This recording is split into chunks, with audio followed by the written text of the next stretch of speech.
So, once that gets to you. Full Ruds, Ollie podcast. Take, what's this, 25 now? Number 21. Number 21. Here we are, people. It was good fun, I didn't see all those people when I walked in. Where'd they all come from? My next guest on my podcast, people, all the way from now, WA. Yeah. Paul Rudd, welcome to the podcast. Thanks, Al. I've got something for you before we get started. Before we get started. Is that all right?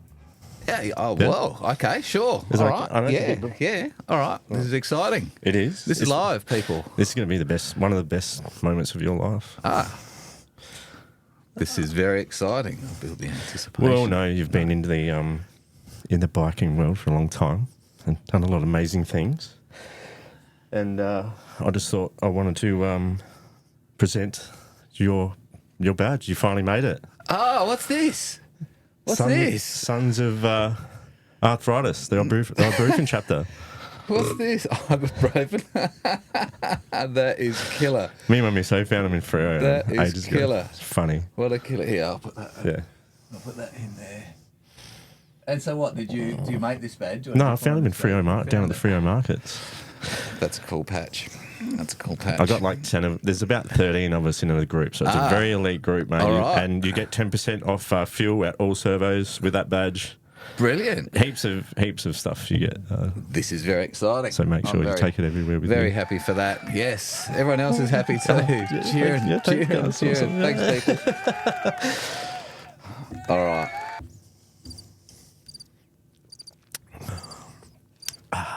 Crickets. All right. Let's get into it. This is going to be fun. I'm really looking forward to this. Start with my first question. If you could be an animal, what animal would you be and why? Yes, I've seen most of the episodes, and I can't believe no one's wanted to. They might have. I might have missed a couple of the mountain bike ones. That's my bad. But no, has anyone wanted to go into the ocean yet? There's been a few ocean ones. Okay. Yes. Yeah, because it's just such an unknown. You know what I mean? But what's the animal in the ocean? Well, you've got your go-tos like sharks and killer whales and stuff. But I'm going to go a little bit away from that. I might go with the whale shark or the swordfish because I think that's the fastest fish in the ocean. Is it really? I think it does like 80 or 100 kilometres an hour, something like that. A whale shark or a swordfish? The sailfish. I think it's the sailfish or the swordfish, which is the fastest. Sailfish. That's the one with the yeah. Because you like the speed and you like that free. But the whale shark's cruisy and you don't have to do much to eat. And I think Courier Dan also said a whale shark. Yeah, I'm really interested to see what people say with this. I actually saw Dan the other day and I had those badges on me, bro, and I gave him one. There you go. So he's a part of the group. Yes. He gave me some stickers. Yeah. He's right into it. He scared the shit out of me too. He came up from behind me in the city. I was like, oh, Jesus. Yeah. Hey, Dan, big hugs and stuff. Yeah. Cool. Killer. My next guest here, start from the beginning. Tell us about your early childhood. Take yourself back to primary school. Where did you grow up? Tell us about your family. We got back to Australia when I was about 4.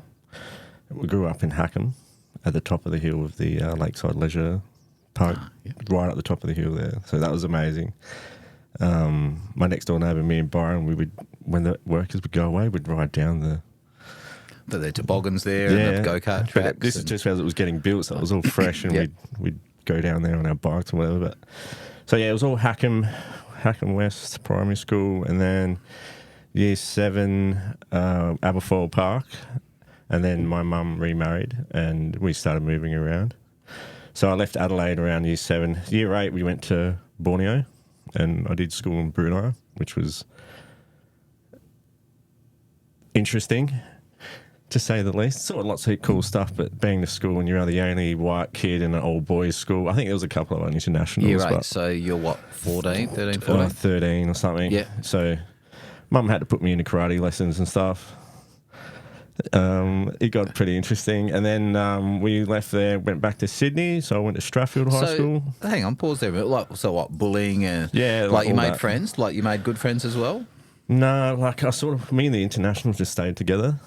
It kind of sounds like a joke, but it's like me, the Aussie, and then the American and then the UK dude, you know? So, but we were cool. We kind of banded together. But, Mum would take us down to the markets, and it's not your normal market. It's like it's next to a river in Borneo, and the river's very, very wide, so you can see all the monkeys going crazy on the other side, which is fucking pretty cool. I'll try not to swear through this podcast too much. But That's all right. But yeah, that was awesome to see. And monsoon weather was hectic. We'd have to stock up on food and wait it out. You know, all the houses are on stilts and stuff. How long were you over in Borneo for then? I think it was just over a year. It was like a year and a few months. So by the time we got back to Australia, I was like year 10 almost, and we were in Sydney. I had a BMX, but I just took it, just rode it back and forth to school and jump off gutters, you know, that's kid stuff. And then, excuse me, we went to Tassie for year 11 and 12 and finished my school in Launceston College. So you moved around a lot. Yeah, we did, yeah.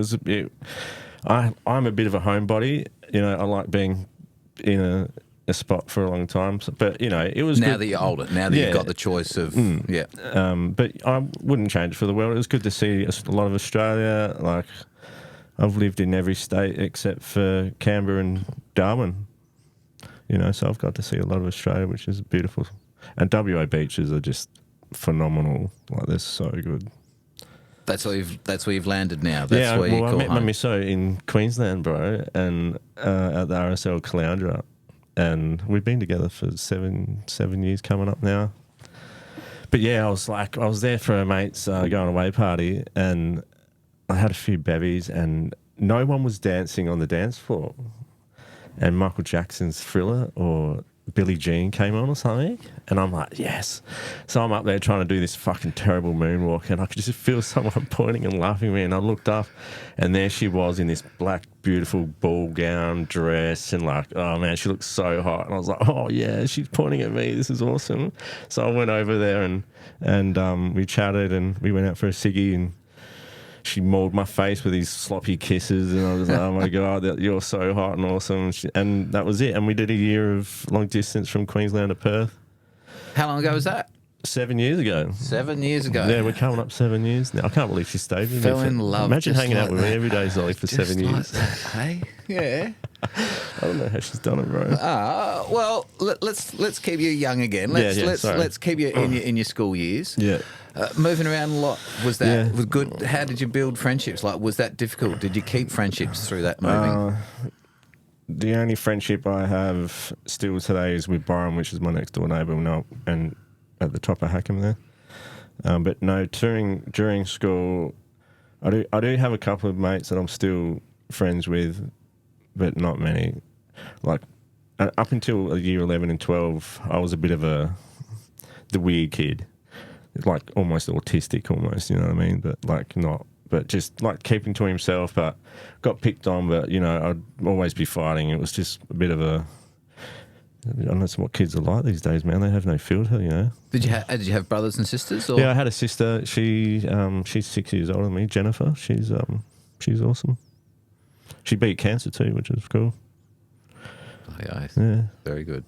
And mum, dad, like, are they still with us or? Mum's still with us. She's going to the gym. Bless her cotton socks. I can't believe she's doing it at an age, and she's still got a business. I think she's like 74 or something now, and she's going to go to 120. I swear to God. Good. But Dad left us coming up 3 years in August. Yeah. Yeah, that was kind of not good. Rocks you, doesn't it? It does, bro. Yeah. And everyone has to do it. And I'm not going to say names, but I'm helping someone now going through that at the moment. So I'm just got to be there for him. Yeah. And you know, it's not ideal for me being on a holiday, but you got to be there for your mates when you're here. So you got on well with your dad? Like you're close? Very close, bro. Some very good memories fishing with him. Like pretty much all. Like we've had heaps of beers and pubs together, but mainly we've had some epic fishing moments, bro. Like far out, man. I like my fishing. Yeah, I like fishing. Dude, frothed it. So what sort of fish? What sort of big fish? Well, this one the standout story is, you know, after my mum and dad separated when I was about 6 or 7, but I stayed in Adelaide until year 7. So he would come and get me weekends and take me fishing. He always had a boat down at Port Hughes. And back then it would have been like, I don't know, 87, 80, I don't know, 89 maybe. Fishing's still very, very good down there. And very calm day. I think he had so many different boats, but a big boat. It was over 5 metres. So we're getting little double head snappers on this point near Point Hughes, and I've cast it out, and Dad's chopping burley up and whatnot, doing his thing, and I'm looking at my line, it was just a gentle swell, but I could see this dark shape, and it's getting closer and closer to the boat. By this stage, it's like maybe 10 metres away, and I've grabbed Dad like this, and I'm like, Dad, and we didn't say anything. And by that time, it's rolled onto the side, and like you could almost go out and touch it, dude. The biggest great white shark I've ever seen and probably ever will in my entire life. The eye on it, bro, is like the size of a small volleyball. Like it's in between a tennis ball and a volleyball. Just the base of its head, like the width of it was maybe a metre and a Across, yeah, across, yeah. Without the dorsal fins, just the body, like the torpedo, like maybe a metre and a half. It was huge, dude. It was like when you see great whites on videos, and it doesn't do it justice. Yeah. And I'm almost shaking talking about it, bro. Like it was full on, hey. Like it was, and he's just like, Ace, get the thing up, get the anchor up. Yeah, we're fucking out of here. But yeah, So it's bigger than your boat. way bigger, bro. It was like easy.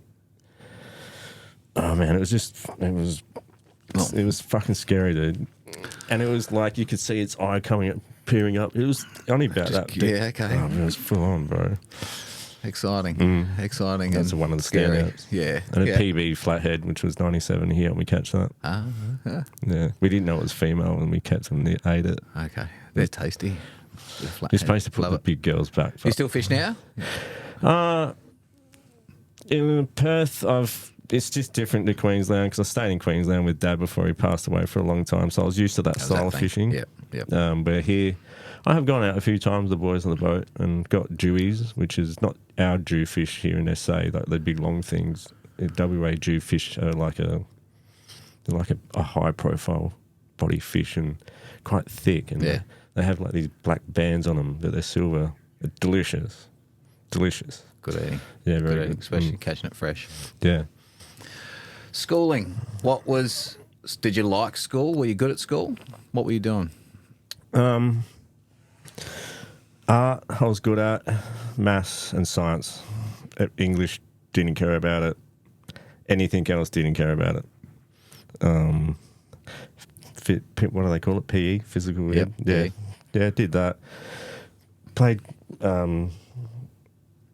like, you know how you do you pick your sport and you like go do it and play other schools. School sport, yeah. like so, did the footy and Did that stuff. and the cricket and all that stuff. But year 11 and 12 found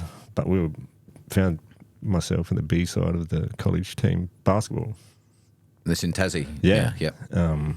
And I hadn't had my growth spurt yet. I was still under 6 foot, so I was like kind of 5'9" or 10 and sort of point guard kind of height. So we actually did better than the A side. And all the A sides, like Neanderthal tree logging looking dudes, you know what I mean? Like big dudes, like all over 6 foot, and our short B side team did better than them. But yeah. So basketball's a fond memory of your I had a lot of fun. Years. It was. It was. We did really well. I wasn't too bad at it. No BMX at that stage? No, I was still riding my mountain bike to the bus stop because. Okay, so imagine this Tassie winters, right? And our house was like probably 3 k's away from the main highway where I'd get picked up on the school bus. Mum would only drive me down there if it was raining, so I wouldn't look like shit and get on the bus, you know. Excuse me. So winter Tassie mornings, Fresh. very fresh, and riding downhill at a rate of knots on a mountain bike, it gets kind of frosty. So, you know when you get really cold and your nose and eyes start leaking and it starts freezing on your face? I get on the bus and I'd be talk to the girls, and I sit next to the girls like, hi, for sure, and like start scraping shit off my face and like, fuck off, Paul, like, you know what I mean? Just running amok. But yeah, just I love science and I like maths. What did you want to be when you're finishing school? Did you finish school? Yeah, Did I you finished school. Year 11 and 12 was a complete waste of time. Yeah. But I didn't know what I wanted to be. My sister was a head chef, doing very, very well.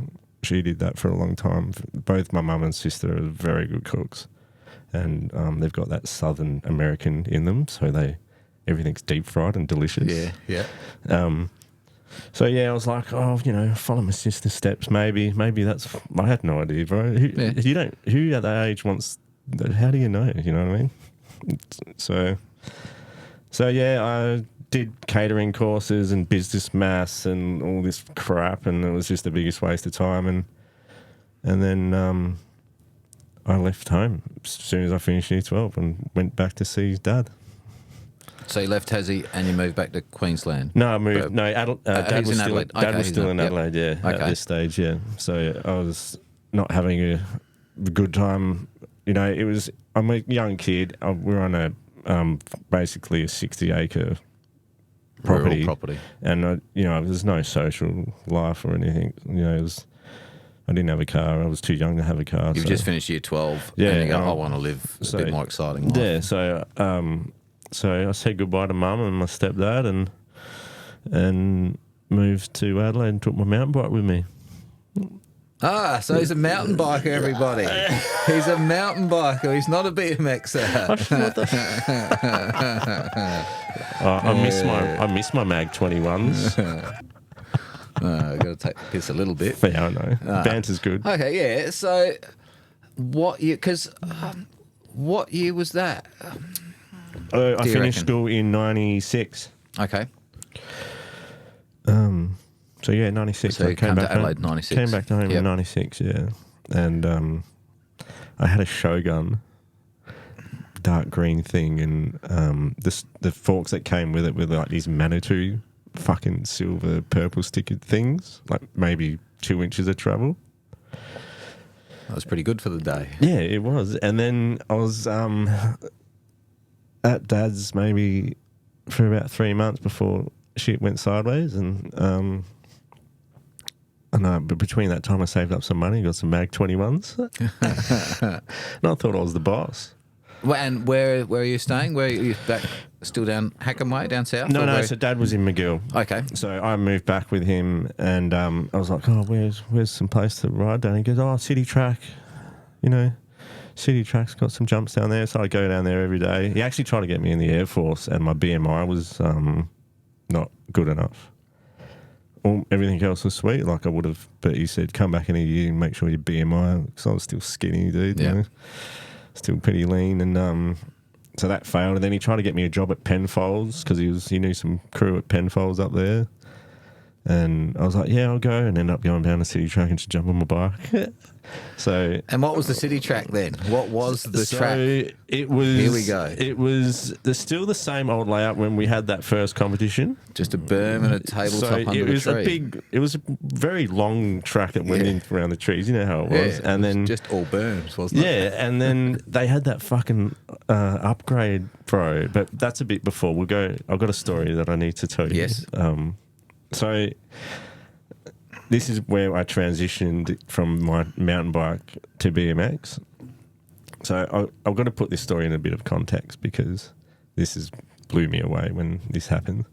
So the last time I ever saw any type of freestyle BMX was when Byron, my next door neighbour back at Hackam, on top of the hill where, Lakeside Leisure Park was. Yeah, so he's rang me and Rad's just come out. It's like 86, where Squid as. And he's like, "Yeah, we've got it from the video store. Come over." And I'm like, "Yeah, sweet." So fast forward all the way from there and then to 96. I've completely forgotten what BMX Freestyle is. I have no idea. I was just a squid back then. So I'm sitting on that berm that went to the tabletop, in the middle. And I'm sitting there, catching my breath. I'm going to catch my breath right now. And I'm sitting there and I hear something and I turn around and there's this dude with big fuzzy afro hair fly past me. And I see him drop into the berm and just does the most clickest turn down and just rides off in the distance like a man on his horse, just galloping into the sunset. Oh, like a god. I was just like, "Oh my God, what the hell was that, dude? That was so cool."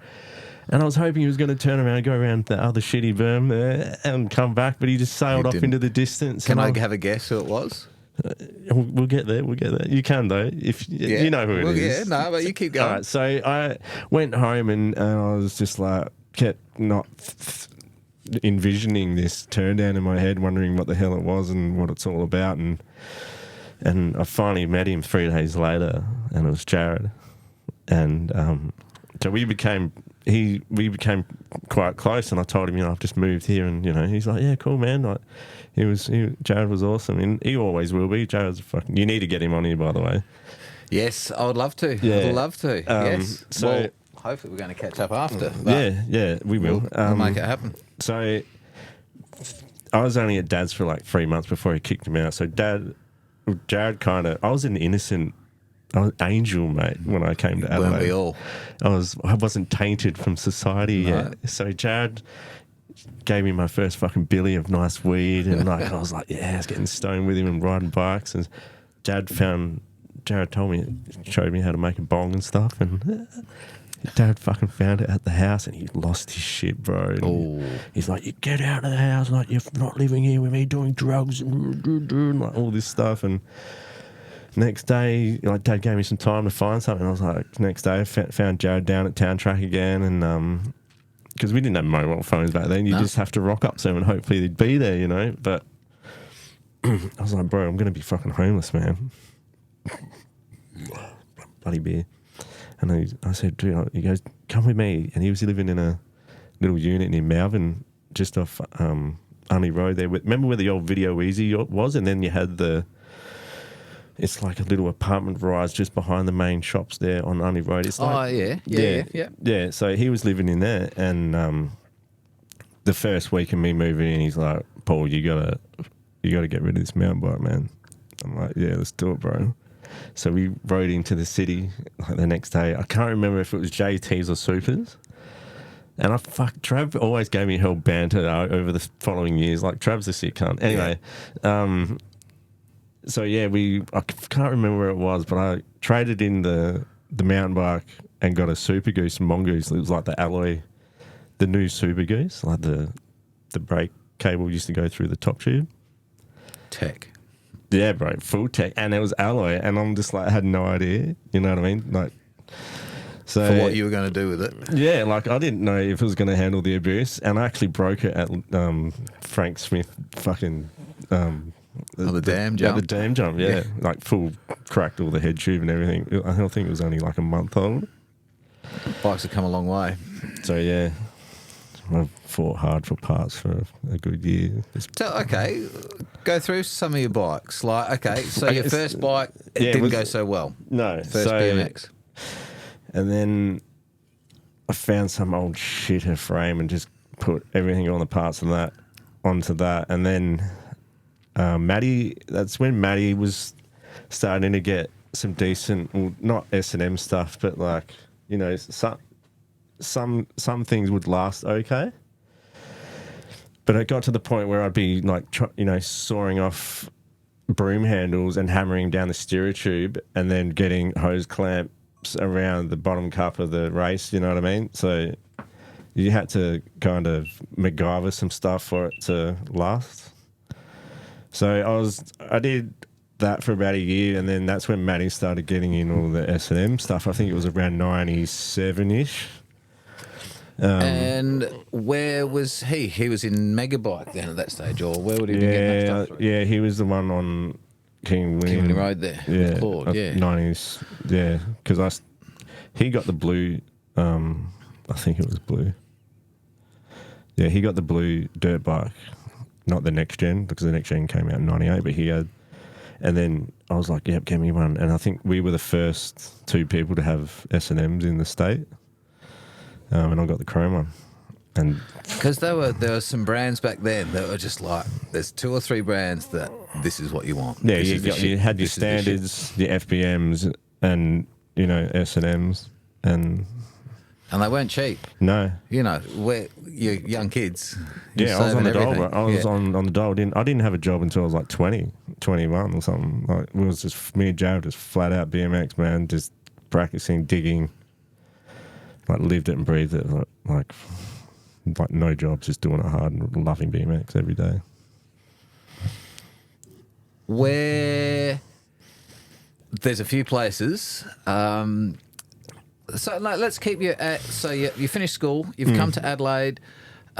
You've just moved out. You've moved in with Jared. A few months in. Yep. And where are you riding at the city track? Or Yeah. So where else do you go? we had city. He showed me Dingles as well. But we'd usually go to city. It was dirt jump you liked. You weren't into the street and the. No, we were all dirt then. I mean, we didn't have skate parks. No, well, we were all dirt until City Park got built, and I'd still hate on the crew. It took me about 6 months before I cracked. But it's at least a place to ride if the trails I was are just too like, man, how can you do? You got to be here digging with us. Come on, man. Why are you fucking riding concrete? Come on, we're fucking dirt riders, man. We don't do this, you know. But it took me, I don't know, 6 months. Mellowed, yeah, eventually, yeah. So yeah, we rode City, and then they had the big upgrade where they dumped a shitload of dirt there, and me and Jay were just like in heaven, like just seeing dollar signs in our eyes, balls. You know what I mean? But hang on, no, that's still quite you. There's more. Before City was about 2001, 2002 ish. Well, when I moved there, it was still that very long. And then they did some. Yeah, they did some rhythms out the back, and they did a couple of stages. Yeah, that's the first. The first stage is what I'm talking about. But you were also digging down south. You had a few spots. Yeah, probably about Marion Shops way. Yeah, I had the trees. That wasn't probably until a year after when me and Stubbsy were getting pretty busy in there. And, Yeah, okay. And the crew. Yeah, Stubbsy. I forgot where I met Stubbsy, but he's like, "Yeah, man, we go check out these jumps," and I was like, "Yeah, let's do it." And Where are we to explain this spot? so it's all changed now, but Marion. Well, now there's an expressway going Yeah, through it. it's pretty much So like you got the bottle at the bottom of what's the Main South Road Flagstaff there? Hill. Is it? It's Flagstaff Hill. Yeah, it's been a while. Hungry Jack's. Yeah, so on like the corner. it was just on the other side of the intersection, just further down, way before the bridges were built Big and stuff. vacant block of land. Well, it had olive trees, olive groves in there, and the dirt was terrible. It was you had to mix. So there was like a foot of topsoil, and then on the bottom was like this red clay stuff. And there was a couple of places with honey holes where it was good. You didn't have to really mix it, and it compacted well. But most of the time, we'd be wheelbarrowing the topsoil and capping it with the red shit. But you got to kind of mix it because otherwise it cracks too much. It didn't have enough sand in it, you know. How did you learn that it would crack? How do you know that? Trial and error, bro. It's a year. It takes its experience, and me and Jad always did the pick up the dirt and give it the compression test, and you wait and see what it does, and if it's But it's all I can look at dirt and go like Hamo. Where I've been digging lately back home, Hamo got the same stuff I'm talking about, and I was like, bro, that's fucked. And he goes, what do you mean? I'm like, you just wait, man. Hard work. Hamo didn't listen to me for not a lot. He didn't listen to me for about the first 2 years. We would talk and we would elaborate and talk ideas and stuff, but he didn't start listening to me for about 2 years after. Because what's the result of poor quality dirt? Cracking, falls apart, looks like arse, doesn't get a groove in it, just, You know what I mean? You've got the sons of fucking... I've got the patch here. Yeah, you know what's up, bro. Yeah. I know what's up. I'm just... I'm trying to elaborate for the people that are listening to go, what is he talking about? Good dirt and bad dirt. It's all just dirt, isn't it? No, it's not. So there is a bit of a science to it, but I can't go into details and minerals and fucking all that shit about it, but you know what I mean? So that would be so interesting. Chemical composition of dirt. Yeah, I know, but I don't have my lab coat on today, so... next time. Yeah. Next time. When Jared comes to Sabo, he'll be able to tell you all the compositions quite clearly. But yeah, it's just... So you love to dig? I love digging, bro. I was digging last week with Charlie. Me and Charlie's 20. He's our... We call him the groundskeeper because he's the newest addition to the crew. He moves from Duque over, and he's 26, I think he is, so I'm old enough to be his dad, but he reminds me so much of myself at that age, like just keen to dig, and keen to ride, and he keeps me on my boots. He's keeping me younger. Like, it's good to have the young lads there amping you up a little bit, and come on, Rudsy, we're going for a ride. And I'm like, yeah, bro, let's do it. Because you have a spot now in Perth. Yeah. So tell us a bit about that. So Fullhammcompound on Instagram, if you want to check it out. I've been digging there for about 5 years, and I've been in Perth for about 7. But the first year I moved there, I was digging at HVT, and that's a huge drive for me. But they're massive jumps, like they're like 30-footer plus sort of thing. And I hadn't ridden dirt in a long time. I'd been in Queensland, so. And my ankle hadn't had its surgery yet, and I was having heaps of anti-inflammatories and painkillers to ride, and I was just like, this is fucked. But still great friends with the HVT, Josh and Glenn and those boys, and Seb and that. But it's just too far to drive, man. So found Hamo and his little spot, and it was much, much closer to my house. It's about 40 minutes for me. And who's Hamo? So Chris Hamilton, one of the OGs from Perth Freestyle. He's love him, I love Chris, man. He's such a legend. He welcomed me into his area, and let me be a part of it. So, and his whole family is amazing, and the boys I dig with Bodie, and Charlie, and Hamo hasn't been doing a lot because he's just so busy with work, but he knows it's under good hands. He knows we're getting busy. We got a lot of mods this winter to do. So what's quick? How young are you now? To saying you're still digging and jumping. Yeah. How young are you? I've been doing jumps bigger than I was doing back in my 20s, bro. Yeah. So you post me the videos, and I watch the stuff, and it's fucking mad. It's fucking mad. Still gets you stoked. Oh yeah, dude. Yeah. And we've had some epic days where we've built stuff, and it's like time to send it, and. Like, we built this 27-footer, and me and Hamo and JT's he was living in the shed where Charlie is now. It's like a guest house sort of thing. But yeah, this is when JT was still there, and me and Hamo, and we spent months dialing in this line. And the first set after all the racer stuff was 27 foot, and we set up the Bobcat with a mattress and shit in there, like super sketch.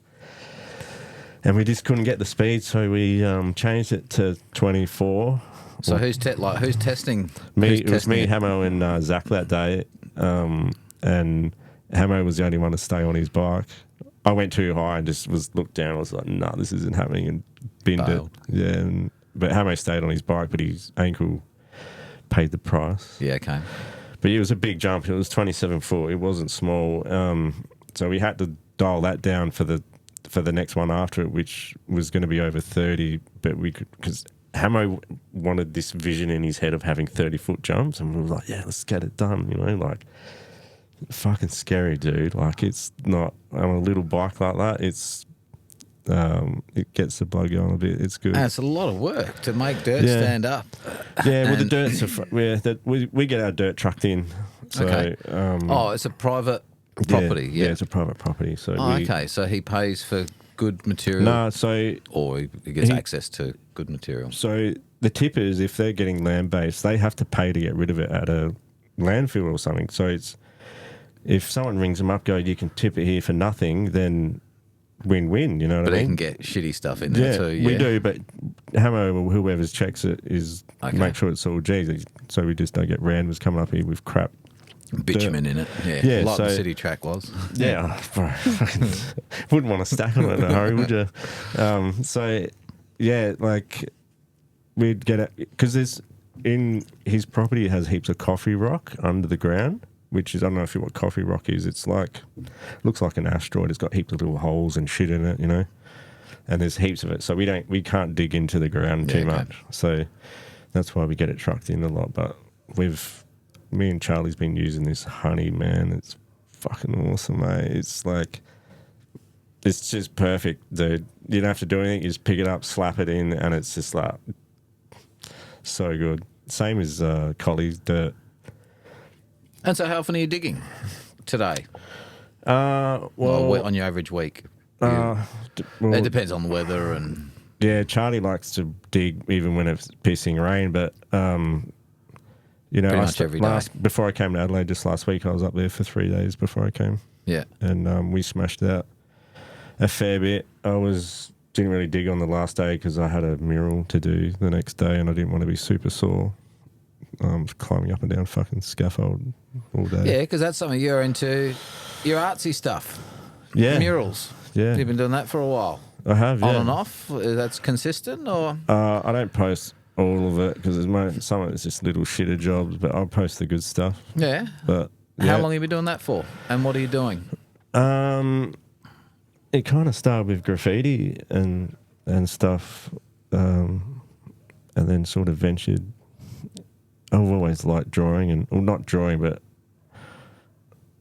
I mean, I love drawing, but I need to have the energy to do it, and it takes a lot of energy to make something or draw or paint something. Put the time aside. Yeah, you know what I mean? Like I've got a canvas that's 3 years old and I'm like 100 hours in, it's nowhere even fucking finished, you know what I mean? So, you know what the end thing's going to be. When you got the time, you just put a couple of hours in. I've spent like 70 hours in a Millennium Falcon that's like 50 centimetres wide, you know what I mean? So when I do stuff for me, it's like, it's got to be bang on. Yeah. You know? But yeah, been doing murals. I'm doing one in Perth City, a shop front one at the moment. I was supposed to come to Adelaide with a little bit of money, but I couldn't get it finished in time because of all the rain. Yeah, okay. So that's kind of your day job is... Yeah. Or you're freelance, you'll pick up work. Yeah, if I'm kind of lazy, I don't really market myself very well. What do you like to use? Cans or paint or whatever? I picked up an airbrush. I was actually talking to Bonnie about this airbrush stuff because Bonnie's a very good artist. You know Bonnie. BMX Bonnie, remember Bonnie? The red haired girl? You don't remember Bonnie? I'm sure I would. You've met, you know Bonnie. She's drifting now. She's killing it. But anyway, we were talking about airbrushing and stuff, and I was like, yeah, I've got this airbrush. And I spent like $1,200 on a whole kit with colours, everything, you know, compressor, all that stuff. And I didn't pick it up for a year because I was just shit scared of it. Yeah. Completely out of my unknown, you know. And I hate trying to learn. Imagine us trying to learn how to surf right now, bro. You know what I mean? Imagine trying to learn how to make a fucking podcast. You're doing a good job. Bro. You got the badge, bro. I got the badge. You got the badge, the patch. You just got to keep going. So, yeah, and I think BMX kind of helped me in a later aspects of life of, you know, you might be scared of something, but it's always good to give it your best shot. And after a year, I picked it up and I was doing some pretty good stuff with it. Like it's the detail you can get with an airbrush is out of control. It's so good. You got a setup at home where you just practice and... No, I don't practice. When I get a job, that's my practice. Yeah. So I don't sit there. What's your process?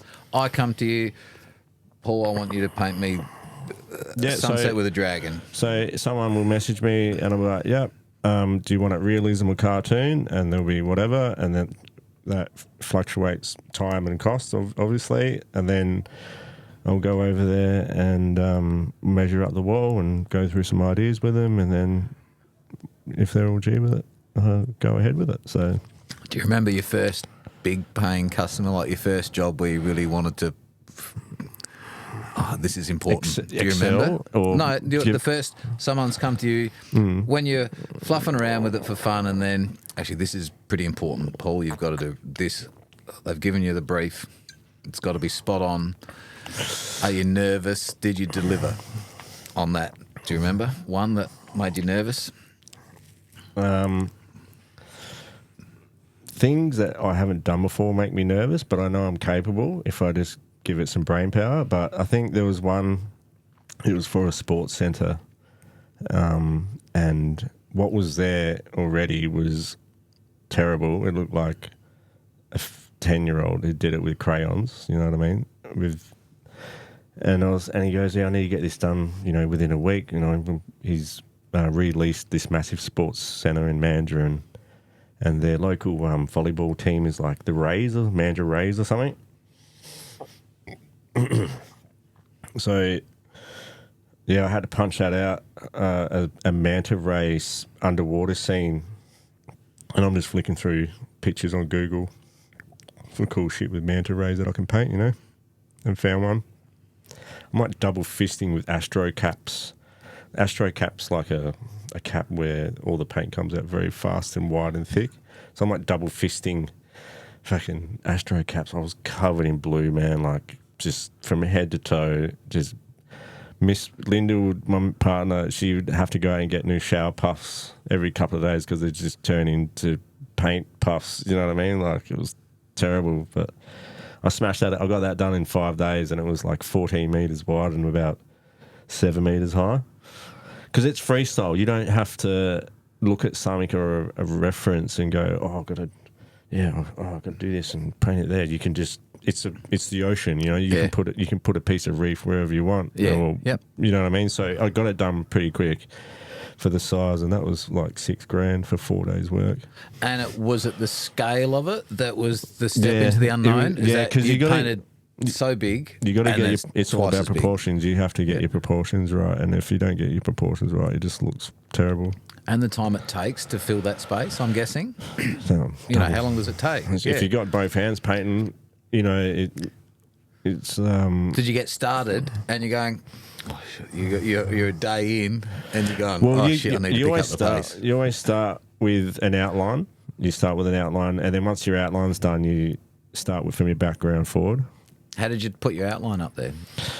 I just looked at the picture that I picked on Google. You don't stencil it and square it or anything? No. I don't understand how that's cheating to me.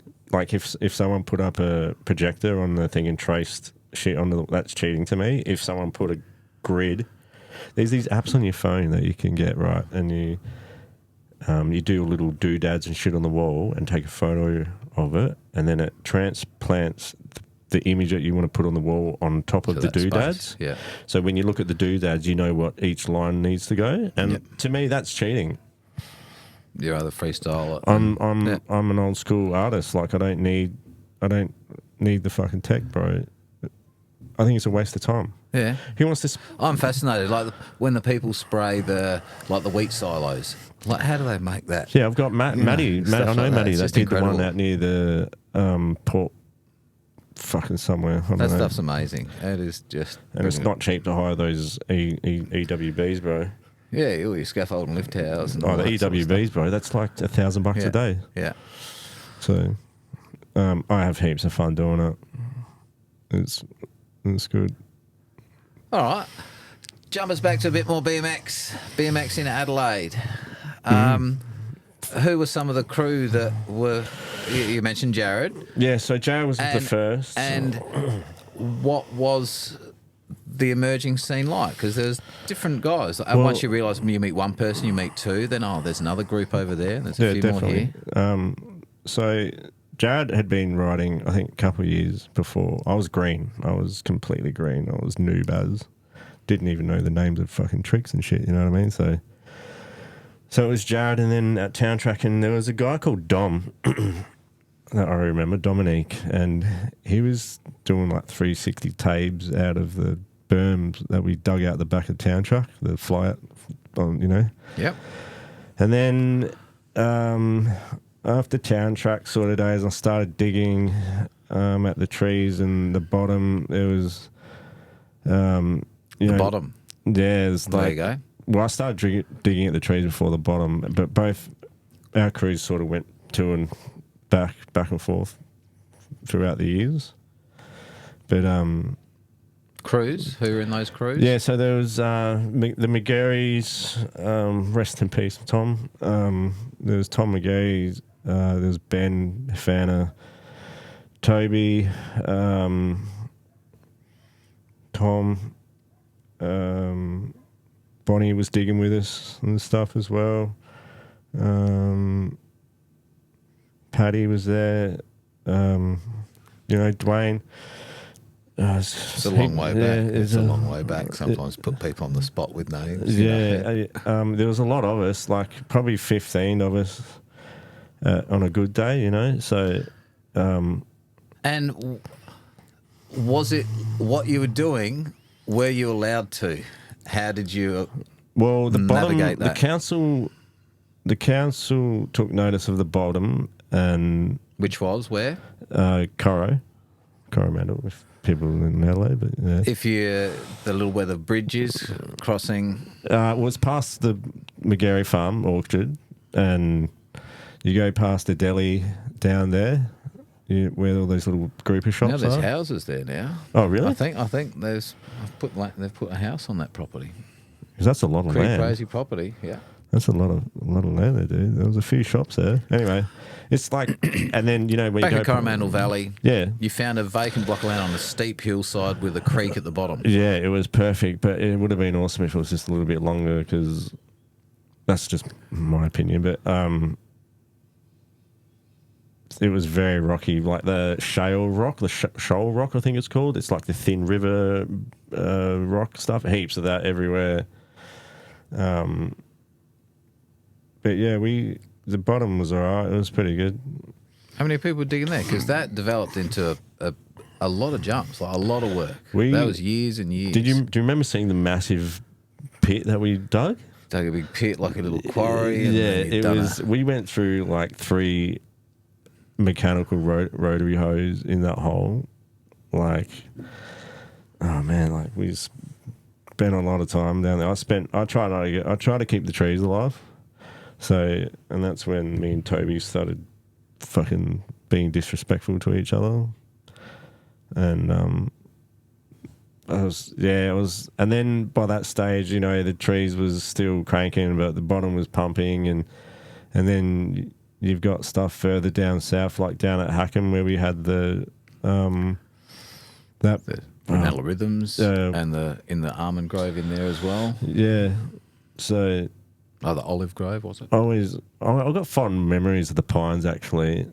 That was a good place. Remember Pines? Out north, just past Grand Junction Road, remember? Yeah. But where the big velodrome thing is now. Yeah. Very fond memories of riding there. That was a cool spring trail, like terrible in summer, but just straight out of winter. Again, and everyone dug. No council built any of these jumps for any of us or you. Back to the point was, the bottom got recognised by the council, but the trees didn't. I don't think Hackam did either. They all eventually got dozed. But I had a couple of little hidden spots for myself. Like, just behind... Shepherd's Hill? No. There was... top of Morphett Road there, but top of Stubbsy's house, he built some stuff up there. But me and Stubbsy built this dirt quarter, which was behind Flagstaff Hotel, and in between... You know how it's a bit of a ravine, like a valley behind there? Yeah, we built this fucking dirt quarter there, bro, and sessioned that, and I didn't tell anybody about it. Is that to the right of the expressway now? Or? No, it was to the... If you're going up the hill, it would have been to the left. Yeah. Yeah. Little sneaky little spots. Heaps of little sneakies just around the place. Digging. And fucking Damon... Remember Damon Huntley? Yeah. Yep. He knocked on my door one morning at like 7:30, and I'm not a fucking morning person, bro. Like, I'm not keen on mornings, eh? And he's knocking on my door at 7:30. He goes, "Oh, Rudsy, I found these jumps, man. You got to come." I'm like, "Oh, okay." And I was living on Dawes Road. I had some fucking sketchy jump in the backyard. Yes. Yeah, a little pit jump. I remember coming to your place. Yeah, Donna's house, bro. You ride through the carport. Jump dude. Down into the ground. It was sketchy, dude. It was like fucking shopping trolleys hanging out and all sorts of stuff. But yeah, he's knocked on my door and he goes, "Oh, Rudsy, you found these jumps." And we got on our bike and we rode to this spot, which was near the Oaklands. The caravan park there. So, the drain. Yeah, the drain, yeah. And he's rocked up with these jumps. They weren't even as big as this beard, dude. I'm like, "Bro, he goes, what? We can make these sick." I'm like, "Dude, fuck you. I'm going back to bed, eh?" And rode back home and fucking... But yeah, there was heaps of little gems around, I guess, before council got stuck into building some stuff for everybody. Who are some more of the other people, like outside of your crews, in the wider Adelaide community? Who are you? I mean, I used to run some comps. You weren't so much about the comps. You were more about the trails and the riding. But who are some of the other people? Do you remember some of the other guys that you have? The boys down at Hackam, like Shane and fucking, what's his name? Stans. Stans, yeah, Stans had good times with Stans and Jesse before he fucked his ankle. And then me and Dwayne actually became some good friends, and we were riding dirt bikes together and hanging out a bit. And I actually had a beer with him like 2 days ago, actually. I was messaging him. I was going, "What are you doing?" "I'm going in town for some beers." And he goes, "I'm actually at the train station." And I was coming past the cemetery on the train. I was like, "Oh, wait there, we'll have a beer together." And he's there with his daughter. But yeah, it was Dwayne and down south crew with Ross and the Beards. yeah, like those Victor boys. Me and Jad actually lived in Aldinga for a bit, and that's when we pumped Wollonga up. Remember the jumps at Wollonga? Yeah. Yeah, me and Jad pumped them up, fucking pretty sweet. Made them Well, that turned into like a legal council park yeah, afterwards. that's true. Yeah, it did actually. I don't know if it's still there today, but me and Jad spent a bit of time digging there. I don't know if you remember that tabletop out the back where you sort of pedalled in for everything. That's a long time ago. I know, but very good memories of that tabletop. It's like you flat stick in a 44/16 gearing at it, and it's like landing and takeoffs like vert, and it was only like 6 foot long, but just boosting. Just boosting it, dude. It was so much fun. And that went straight into you could go straight or hip and then do another hip and stuff. But me and Jared spent a lot of time before he munted his back digging. Unfortunate. I love it. It's therapy, bro. And still to this day. Yeah, I was digging last week. You've had patches without, like in your moving, it's like in the last 30 years? Like, have you kept going all the way or no? When I moved from Adelaide to Queensland to spend time with Dad before he passed away, I didn't ride a lot of dirt. There's, it's a new area. I don't know fucking anybody. So I just kind of kept with the park stuff, but excuse me, I kind of was getting bored of it because I had fishing there, Ben. I was in Sunshine Coast, pelagic areas of fishing, and me and my dad were spending a shitload of time doing it together, before he obviously couldn't. And so, yeah, I kind of didn't really find... There was some trails in Queensland that was like near... They're called BB trails. They're kind of near the city, like north side of Brisbane. They're called BP trails. And the first day I rocked up there, they were super run down. And I was like, oh, my God. Start again. Yeah, I was like, oh God, but it's actually smacked. You're the right man for the job. Oh yay! But yeah, I was kind of disheartened of that, and because digging by yourself is cool, but it gets tedious after a while. That's why me and Charlie. I mean, if I go up digging, me and Charlie, I stay in the guest house with him, and we play BMX games at night time and have a few bevies, and then fucking out there at 9 o'clock in the morning digging until 4 or 5, Into it. Yeah, full into it.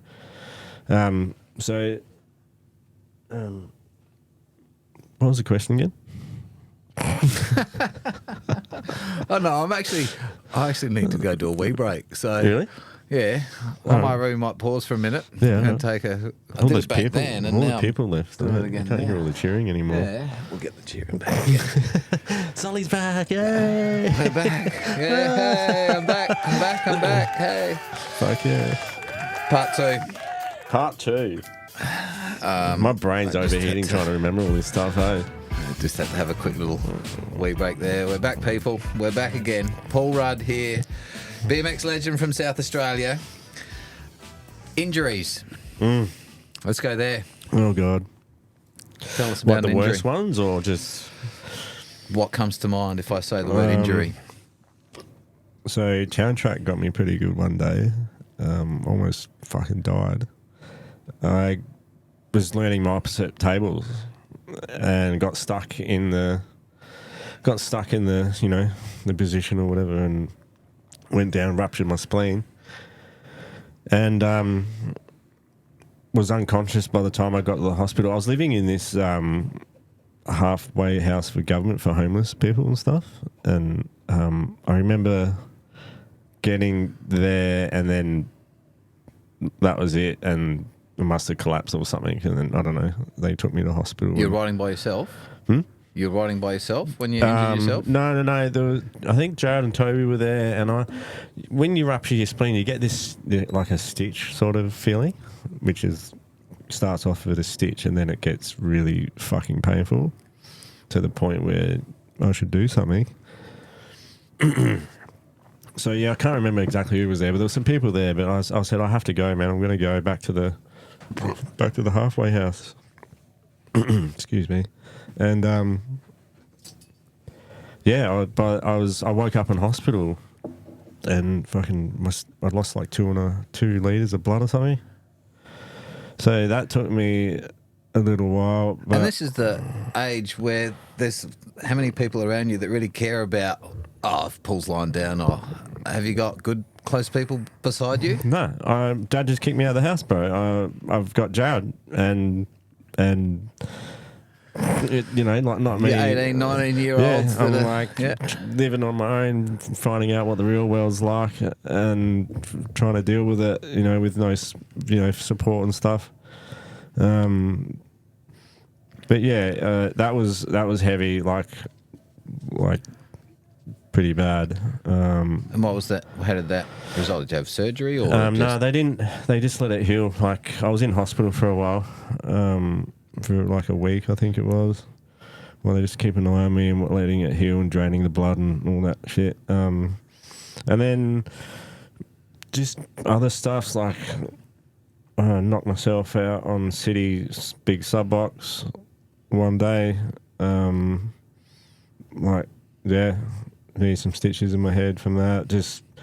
I actually broke more bones on my motorbike than I did in my BMX in the short time. So knees and ankles were generally, like, you didn't have knee reconstructions or shoulders? No, I've had an ACL reco, but that was because of motorbike. Yeah. My latest surgery was on my right ankle. I broke my tib and my fib, and just before I left Queensland to come to Perth.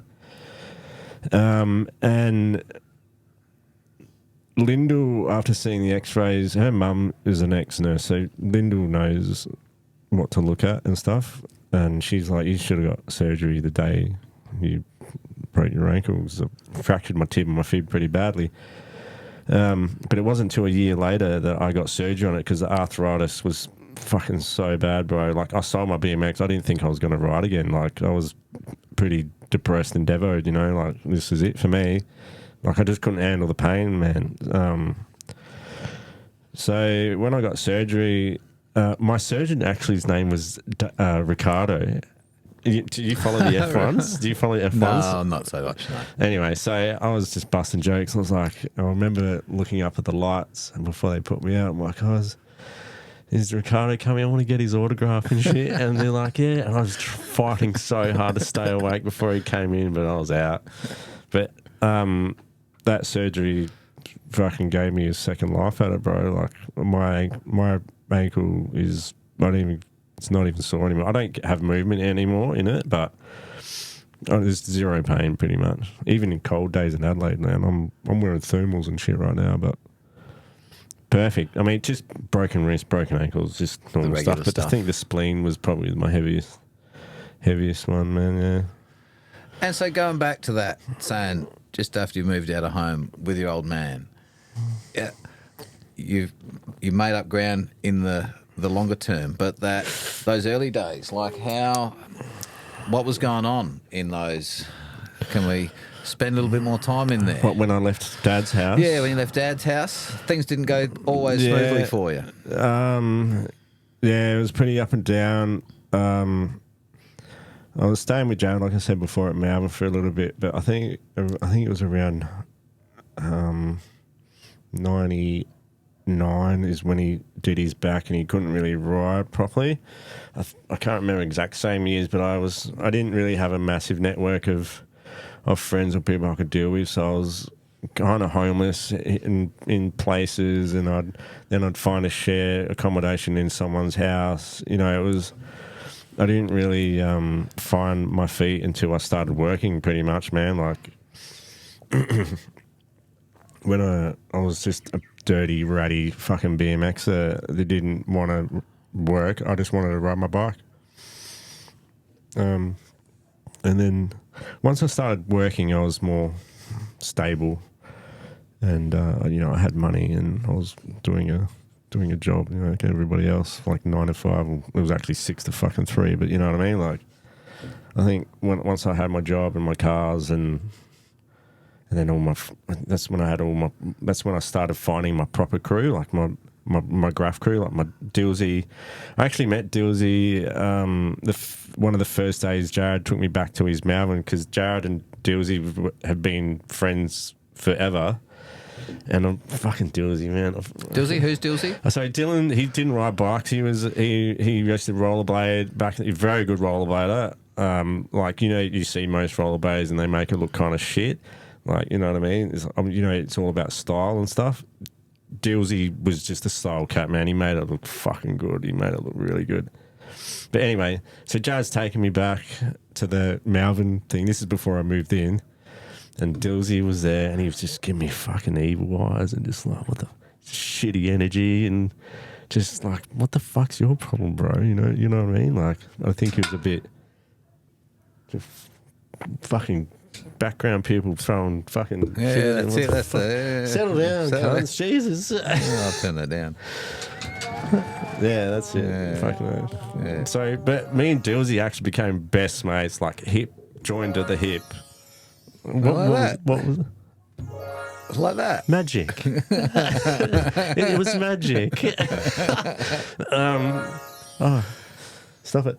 Anyway. Yeah, so we became very close, very like fucking best mates, like joined to the hip pretty much, like for a lot of years. And then Mercs came in, and we all started doing graffiti together. And graffiti, we went fucking pretty hard for a few years there in the city. And what's graffiti to you? What was the excitement and what was the thrill in that? Well, I can't run anymore. You can't run anymore? So I just do legal stuff now. But no, graffiti is an art form, of course, and in all art forms, it's in the eye of the beholder, I guess. Graffiti to me was a bit of a stepping stone to what I'm doing today. Can control. Like, I'm shit at graffiti, to be honest. I fucking suck at it, bro. I'm not very good at it. Like, I did a piece with the boys on what's today? Fucking Wednesday. Yeah, I did a piece with the boys on Sunday, and everything else was good except for one of my letters. And it's just, if I spent actual proper time doing graffiti, I'd probably be okay with it, but I'm a part-timer. So isn't a lot of that the adrenaline of the risk of getting caught? Like, yeah, but we're doing a legal wall, so okay, there's zero risk. I imagine the thrill of, I don't know. It is. It's adrenaline rush. Producing art when you're not supposed to be there and making it look good. Yeah, it is. It's a fucking adrenaline rush, and I'm very addicted to it. But I've found it in other ways. It's to do a piece somewhere. It takes a bit of planning. You gotta go there, make sure what's happening around you at what time of the night.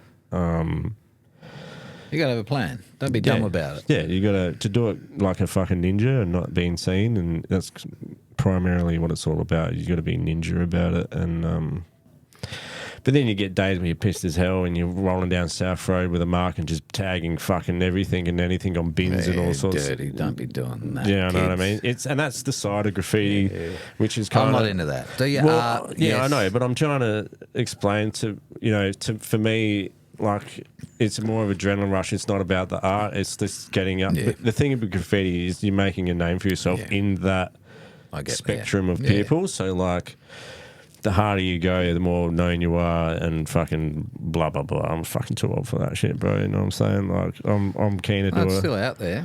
I'm still keen to do a piece with the boys, but I'm not. You put your art on your skin now. I see you got quite a good collection there. I'm getting there. Yeah. I saw that thing you got on Bali. It was pretty sick. I told the chest, man. It's fucking hectic. Yeah. Tell us a little bit about your art. When did you start getting inked? This is Star Wars sleeve. It was Queensland, 4 sessions. When did you start? Love Star Wars. When did you start getting tattoos? My first tattoo was this Bio Mac thing on Highley Street when I was like 21, bro. And it was fucking, it was terrible. Yeah. It was terrible. I've had a few bad. Yeah. And That then can be bad. And that was my first one. Then started getting my back done. Kelly McKinnon did my back for me. I don't know if you've heard of Kelly, his name. He was a old school drifter for Adelaide.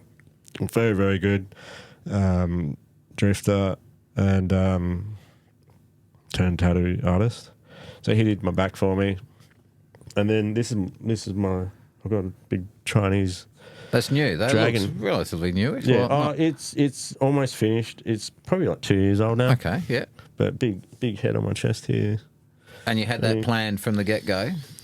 Well, I just covered up the fucking shitty Biomac, bro. Okay. It was That's what fucking... you need to do. I've had cops pull me over and go, oh, he's got rose petals and shit on his arm and Merckx is pissing himself. No, it's supposed to be... Yeah, we were at Cashies or something and I don't know, someone's rego was there. I don't fucking know, but this cop's like, oh yeah, we got him. He's got like rose petals on his arm and stuff. And I'm like, what? They're supposed to be skin tears and shit, but yeah. You don't know who to get offended for. I know, right? It was fucking funny though. So you covered it. Yeah. You covered it. Yeah. And Dragon's supposed to give you good luck. And then you thought you'd go for your neck. Yes, this is a tribute to Dad's dad passing away. Yeah. So he passed at 5:13 p.m. on the 27th of August. So his third year is coming up shortly. They mean a lot, these does. tattoos to different people. It does. So you might look at someone and you go, oh, you got a dirty tattoo. And it's Yeah, like, well, that's like important the Star to me. Wars shit is because Star Wars, who doesn't like Star Wars, and the dragons supposed to be giving me. I'm still waiting for the good luck, but I've got my. I suppose I got my misso. That's pretty. There you good. go. Yes. How can you? Yeah. Fucking Discount that. She's amazing. Yeah. She's fucking been there through my mood swings for 7. Yes, Linda. Well done. There you go. Well done, baby. I love you. Well He's done. definitely on your side. He's on your side. She's an amazing cook. She's like, why don't you cook more? And I'm like, babe, I can't fucking keep up with that fucking status of your... I can, but I just can't be fine. I cook the steaks. She's amazing. Very good. It's good to hear. Good to hear you fine. Have people like that in your life. Yeah, awesome family. Who family. inspired you? When you were growing up, did you have someone Yeah. that inspired you? Like as writing? Well, no. Or just as people? anything, When you were a young kid, this is my idol. Or The Dukes of Hazzard boys. Duke and fucking... Bo, is it Yeah, Bo? yeah, Bo's. Bo and Bo, Duke, yeah. Dukes of Hazzard. Okay, Dukes of Hazzard. You No, wanted to, I don't know. I just jump love across the bonnet of a car. I fucking frothed the Dukes of Hazzard when I was a kid. But yeah, I don't know. Like, I always looked up to my mum and dad. Man, they deserve it. Why? Well, they put me on earth, and even though mum, she had 2 kids single for a few years, bro. She fought hard to fucking feed us and give us a good life as best she could, and props to that for her. She's a beautiful woman. She's inside and out. She's stubborn like any Southern American, but that's what I love about her. She's, I love my mum and my dad. And I think looking up to them is what any child should do, is look up to your parents. I mean, it's a given, isn't it? Is give your parents as much love as you can. Well, maybe it's not. For some people, yeah. Maybe it's not, sadly, Yeah, for some people, yeah. Did you end up having any children? No, thank God. I got to spend it on cars and shit. But Lyndall's got a beautiful son, Jackson. I met him at 11, I think it was, and he's 19 now. He was 12, I think, and he's 19. He's almost 20 now. Or 19. Yeah, he's 19, yeah. I'm fucking terrible with birthdays. Yeah. But he's awesome. He's 3rd-year apprentice at Volkswagen, and so he's got a plan. Yeah, he does. He's got his head screwed on, and we still game together when he's at home. But we have a good time when he's around. He's usually at his missos doing his little thing with his misso, as young 20-year-olds do. As you should be. But he works at Volkswagen, man. He gets me through Haldex services. He brought me back a fucking fistful of door card. I think I rang you and I was doing my door card on my Volksy. Because you're into cars as well. One of your other little side hobbies. Froth cars, dude. BMX is cars your next thing. Yeah, so I went through a 10-year relationship with Skylines, probably longer. I think I think a friend of ours met you upside down on your roof at the back of... Tom. Yes, Tom did, yes. I think Dean has as well. I don't know how many times you've ended up on your roof. Only once. Only once. There was a bad one. Me and Dylan, we were on a 4, 6 and 8 cruise. You know, they have the yearly 4, 6, 8 cruises here, and I'd just got my first and only loan in my whole life that I've had was to get this Skyline, and it was an R32 GDST, and we were sitting at the lights behind a little Datsu charade thing, whatever, and I'm sitting there with Dills at the red light. I'm doing bass levels on the Stezza, you know, and he goes, "Rudsy, put your seatbelt on." I'm like, "Oh yeah, fucking, I've got to put my seatbelt on," because we just left one of the car parks, and so Dills like, put your seatbelt on. I'm like, "Yep." Within 5 seconds, I had this third eye thing happen, and I just looked up at the rearview mirror, and there was a white Calais in the rearview mirror, like, you know, like this big, with smoke pouring off the fucking sides. And I looked at it, and I just grabbed Dillsy, and I'm like, "Hang on, dude," and then bang, man, we got sent. Like, the cops reckon they hit us at 160 k's from the skid marks. They measure the skid marks. So that was on Grand Junction and Holden Hill intersection. It's a crest sort of thing. So when you're coming up to it, you can't really see the lights very well if you're doing that sort of speed. You know what I mean? So we got sent. Dylan broke his back in 3 spots, and I didn't break anything, but I had severe whiplash, and we got a pretty big payout for that because I just started my new Jeep rocking company, had my own ABN.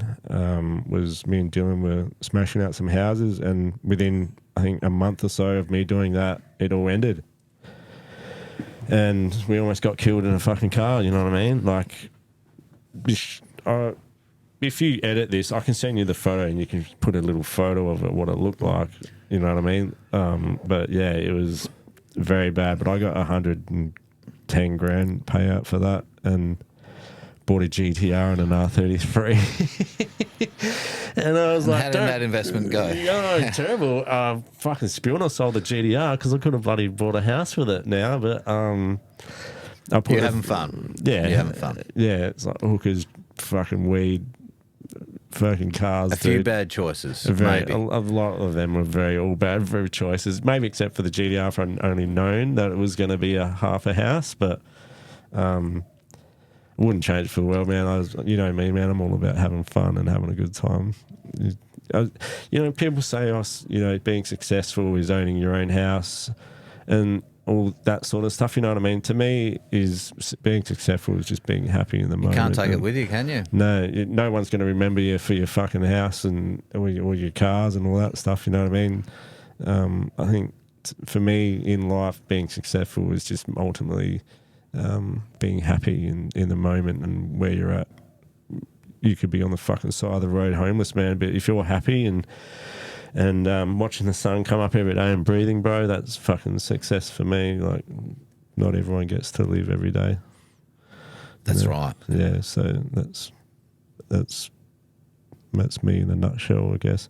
I'm lucky. I'm happy-go-lucky, I guess. You know what I mean? I still had heaps of fun in those cars, bro. I love cars, man. They're sick. And I love my wagon now. I've got a super rare fucking Volkswagen that I think is like 2,500 registered in Australia or something. So I like being... Puts a smile on you. Yeah. Face. It doesn't go sideways because it's four-wheel drive, but it keeps me out of trouble. What makes you grateful? What makes you grateful? What are you grateful for? Coopers. Fucking beautiful, man. It's delicious. You don't get it in WA? Dude, do you know how much? I was just talking this to someone else. Pints here, $10. Like pretty much everywhere I've been yet. Even Imperial's $10.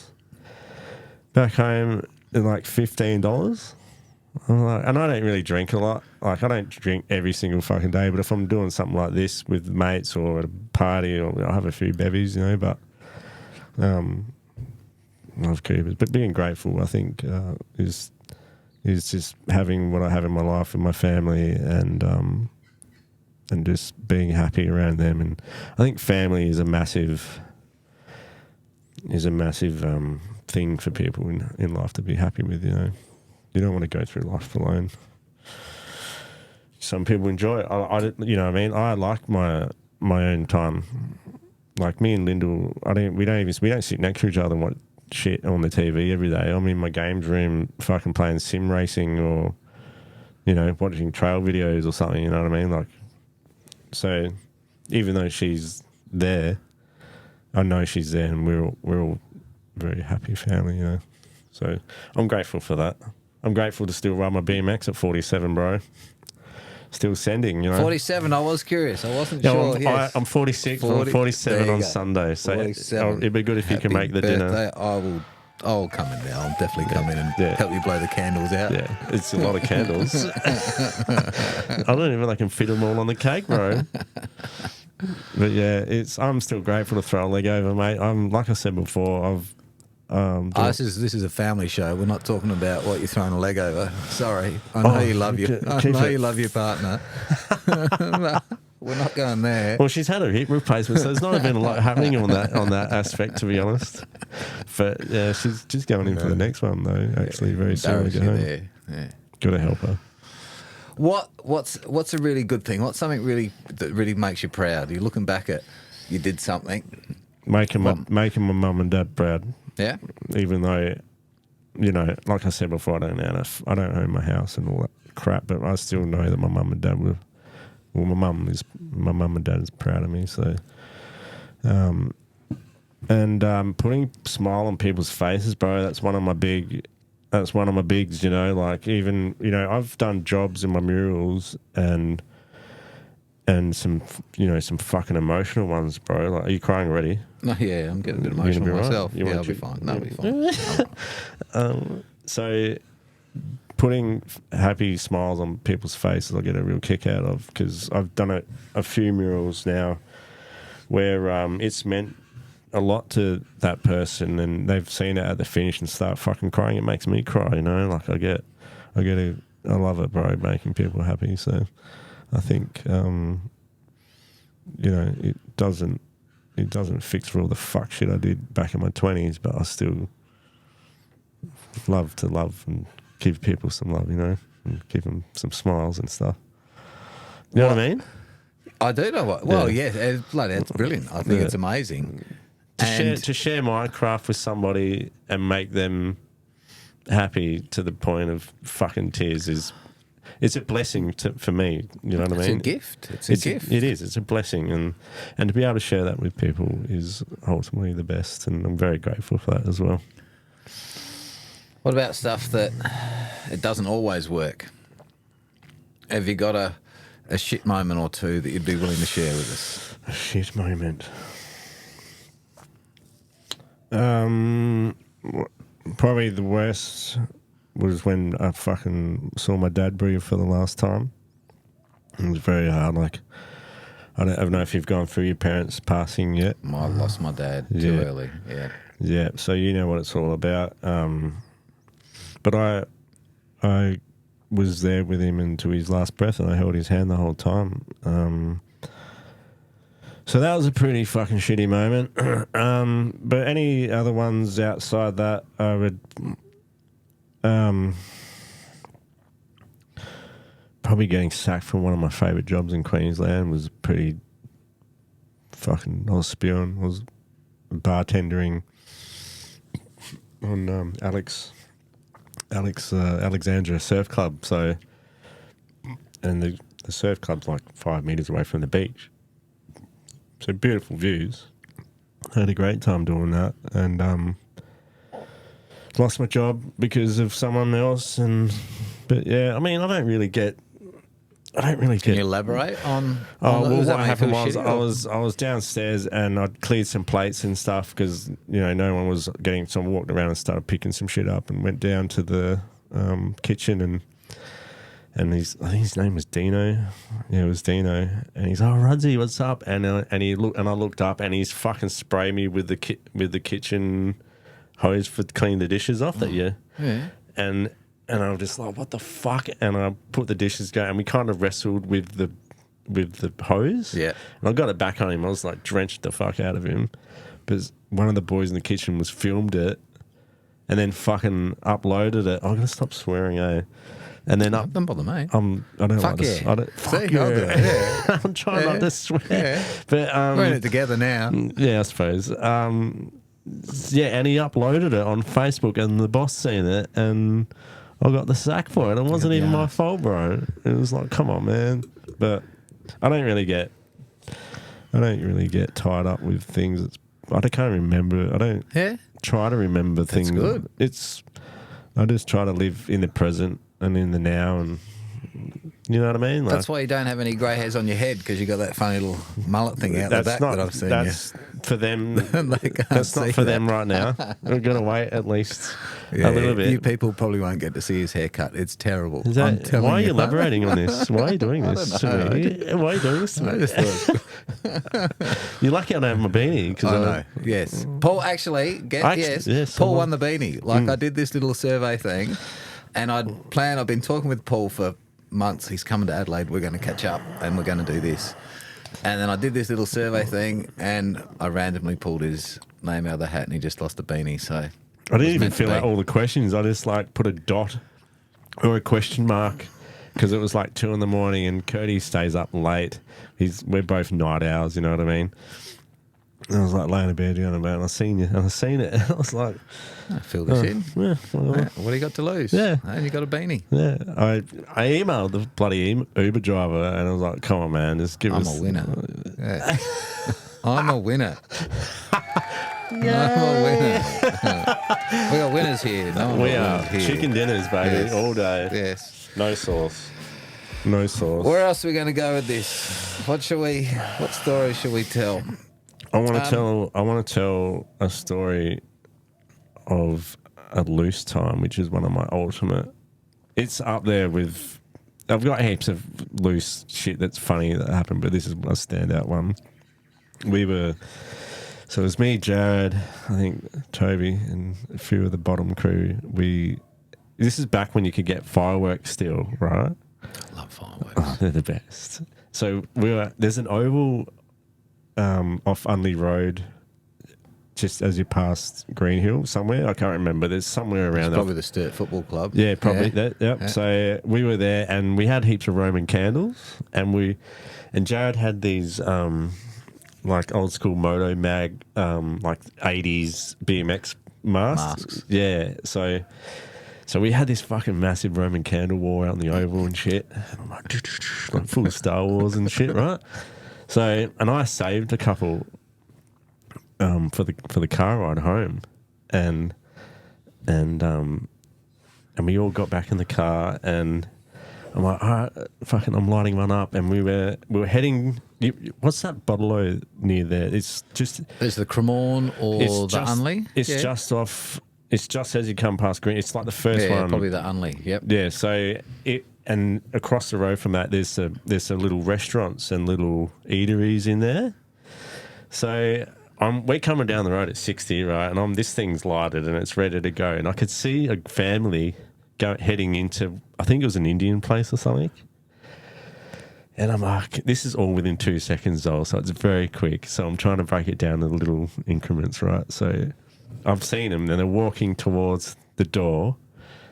And I'm like, yes, I'm going to fucking get him. I'm going to scare the fuck out of him. You know what Roman candles like? They go, do, and then they explode. Yeah, so it's popped one off. It didn't really go close. And then the second one popped, and she's opened up the door to the restaurant, right?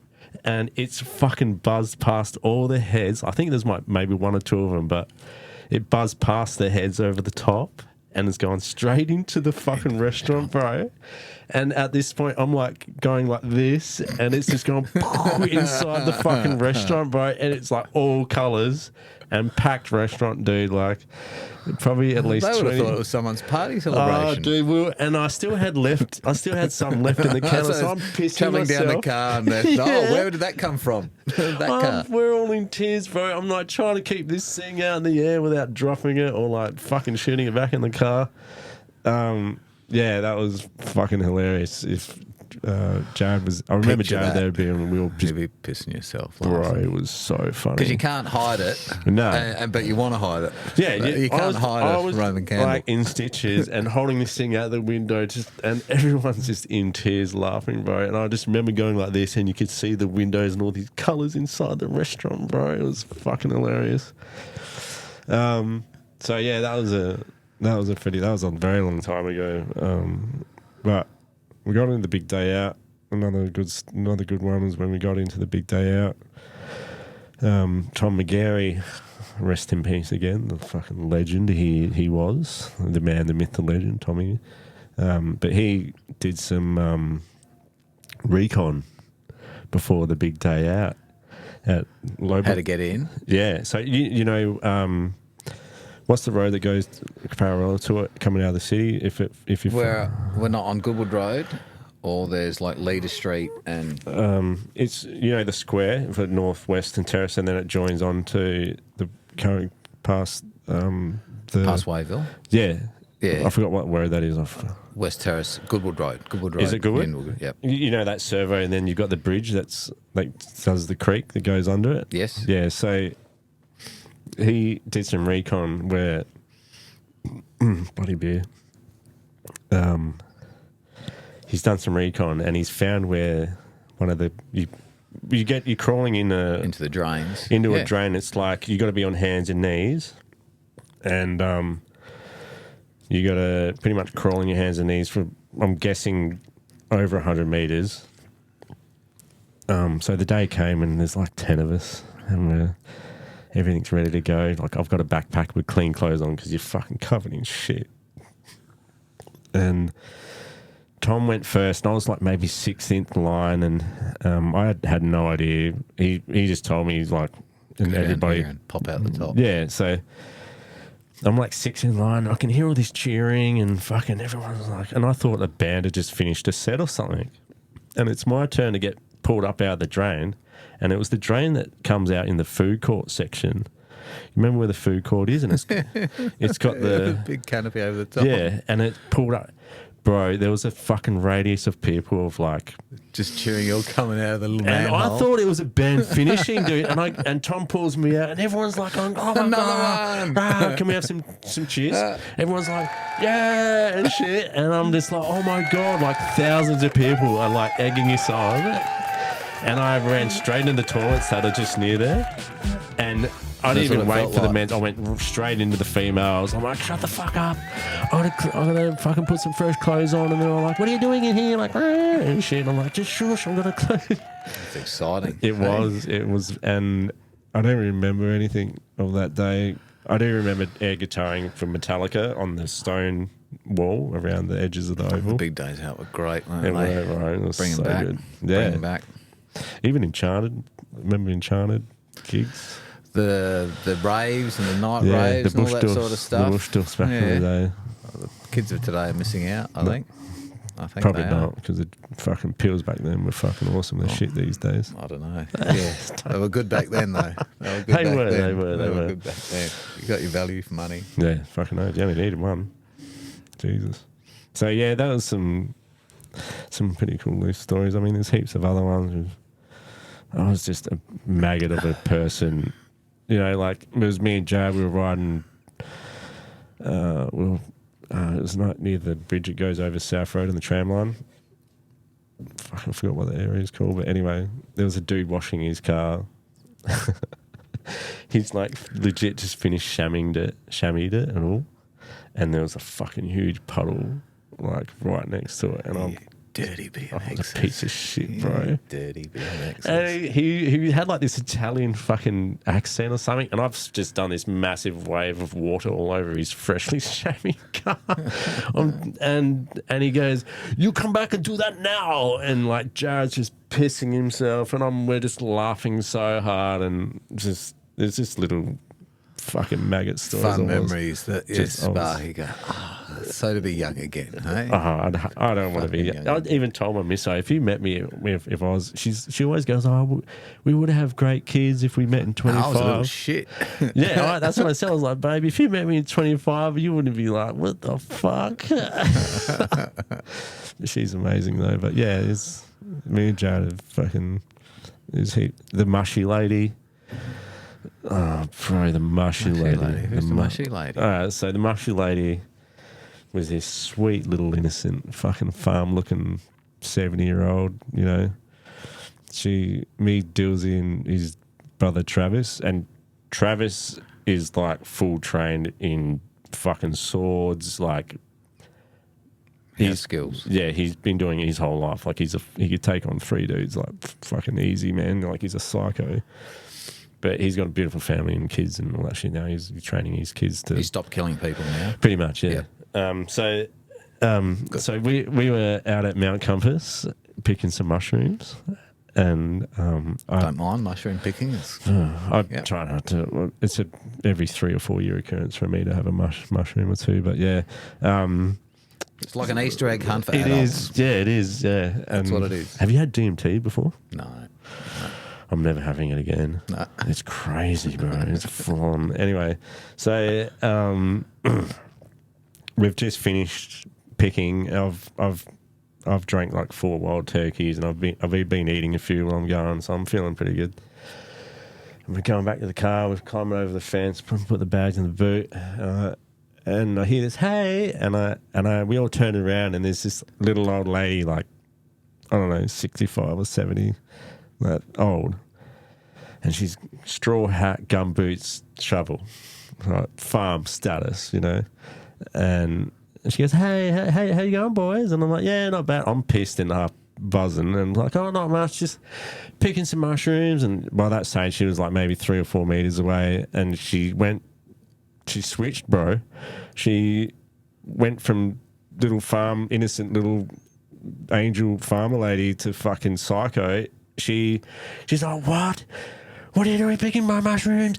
Oh my God, are we fucking..." And she started Dylan's dad's car was an old EF Falcon, like the square body ones, you know, she's like smashed the mirror off. Oh, she turned psycho, huh? Bro. Protective of her mushrooms. Very protective of her mushrooms. And there's enough to go around.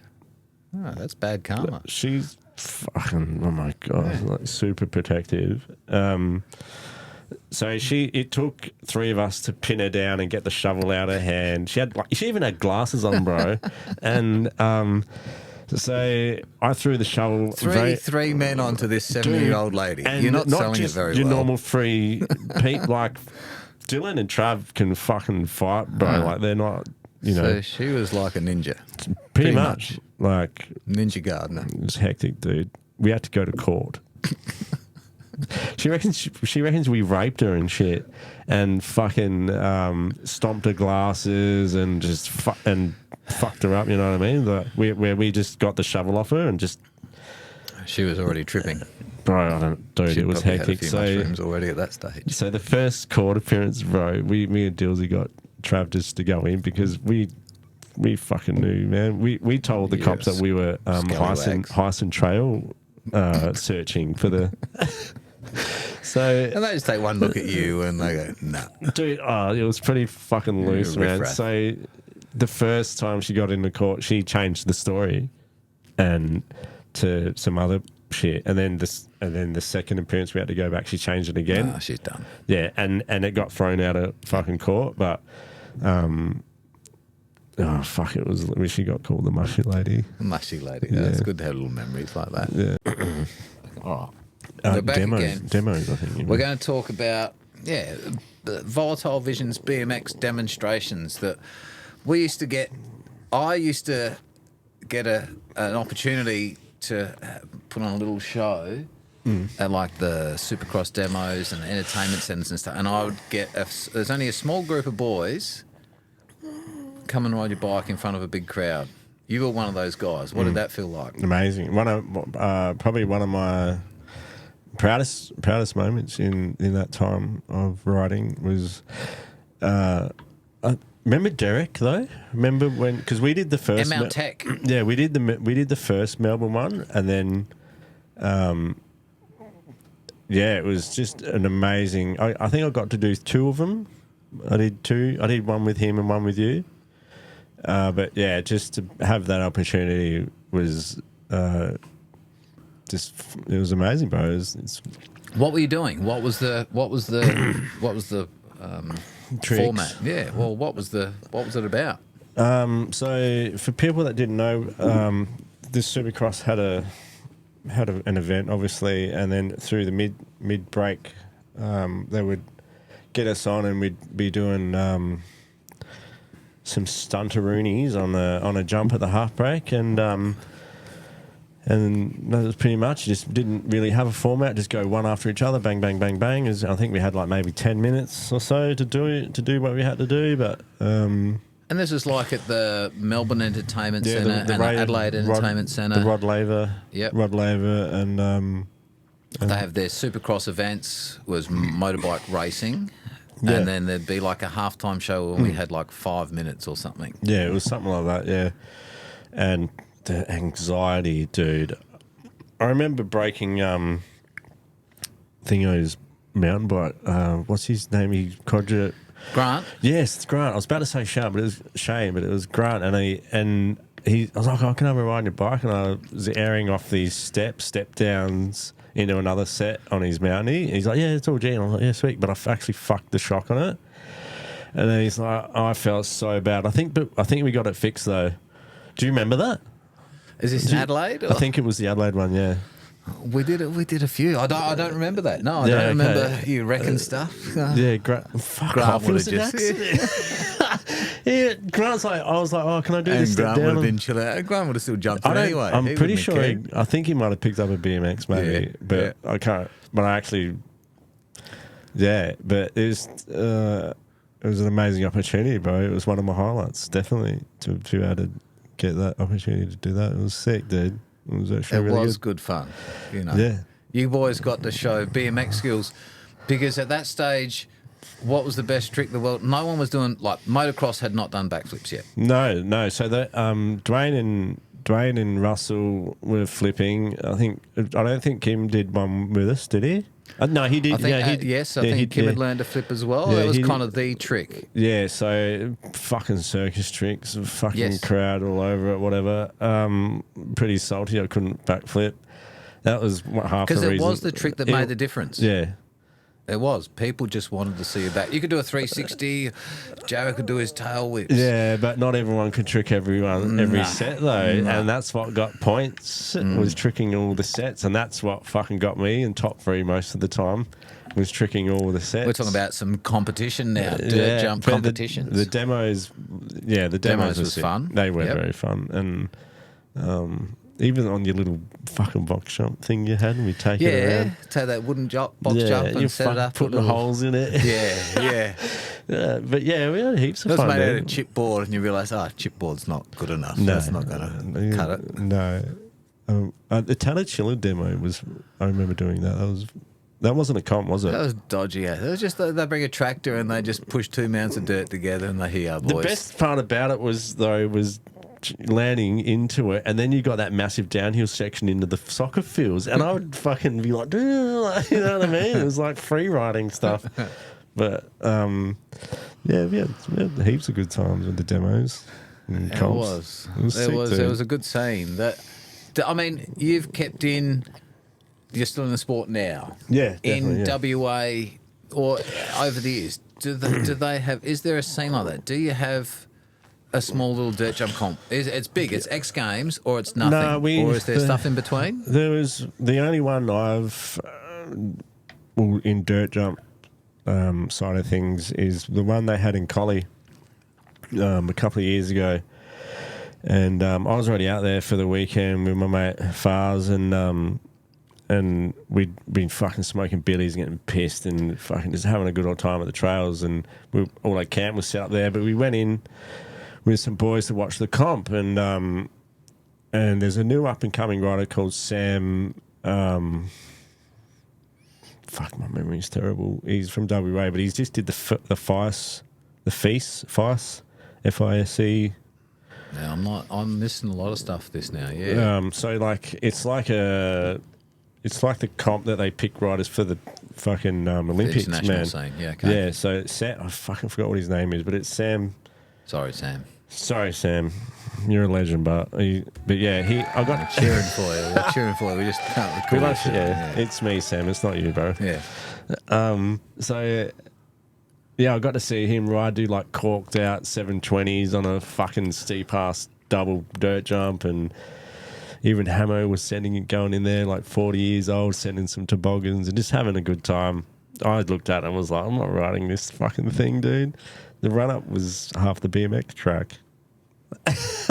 There's not a lot of comps, man. Did you enjoy back in when you were a youngster? Did you enjoy the competitions that we'd have? Or frothed it.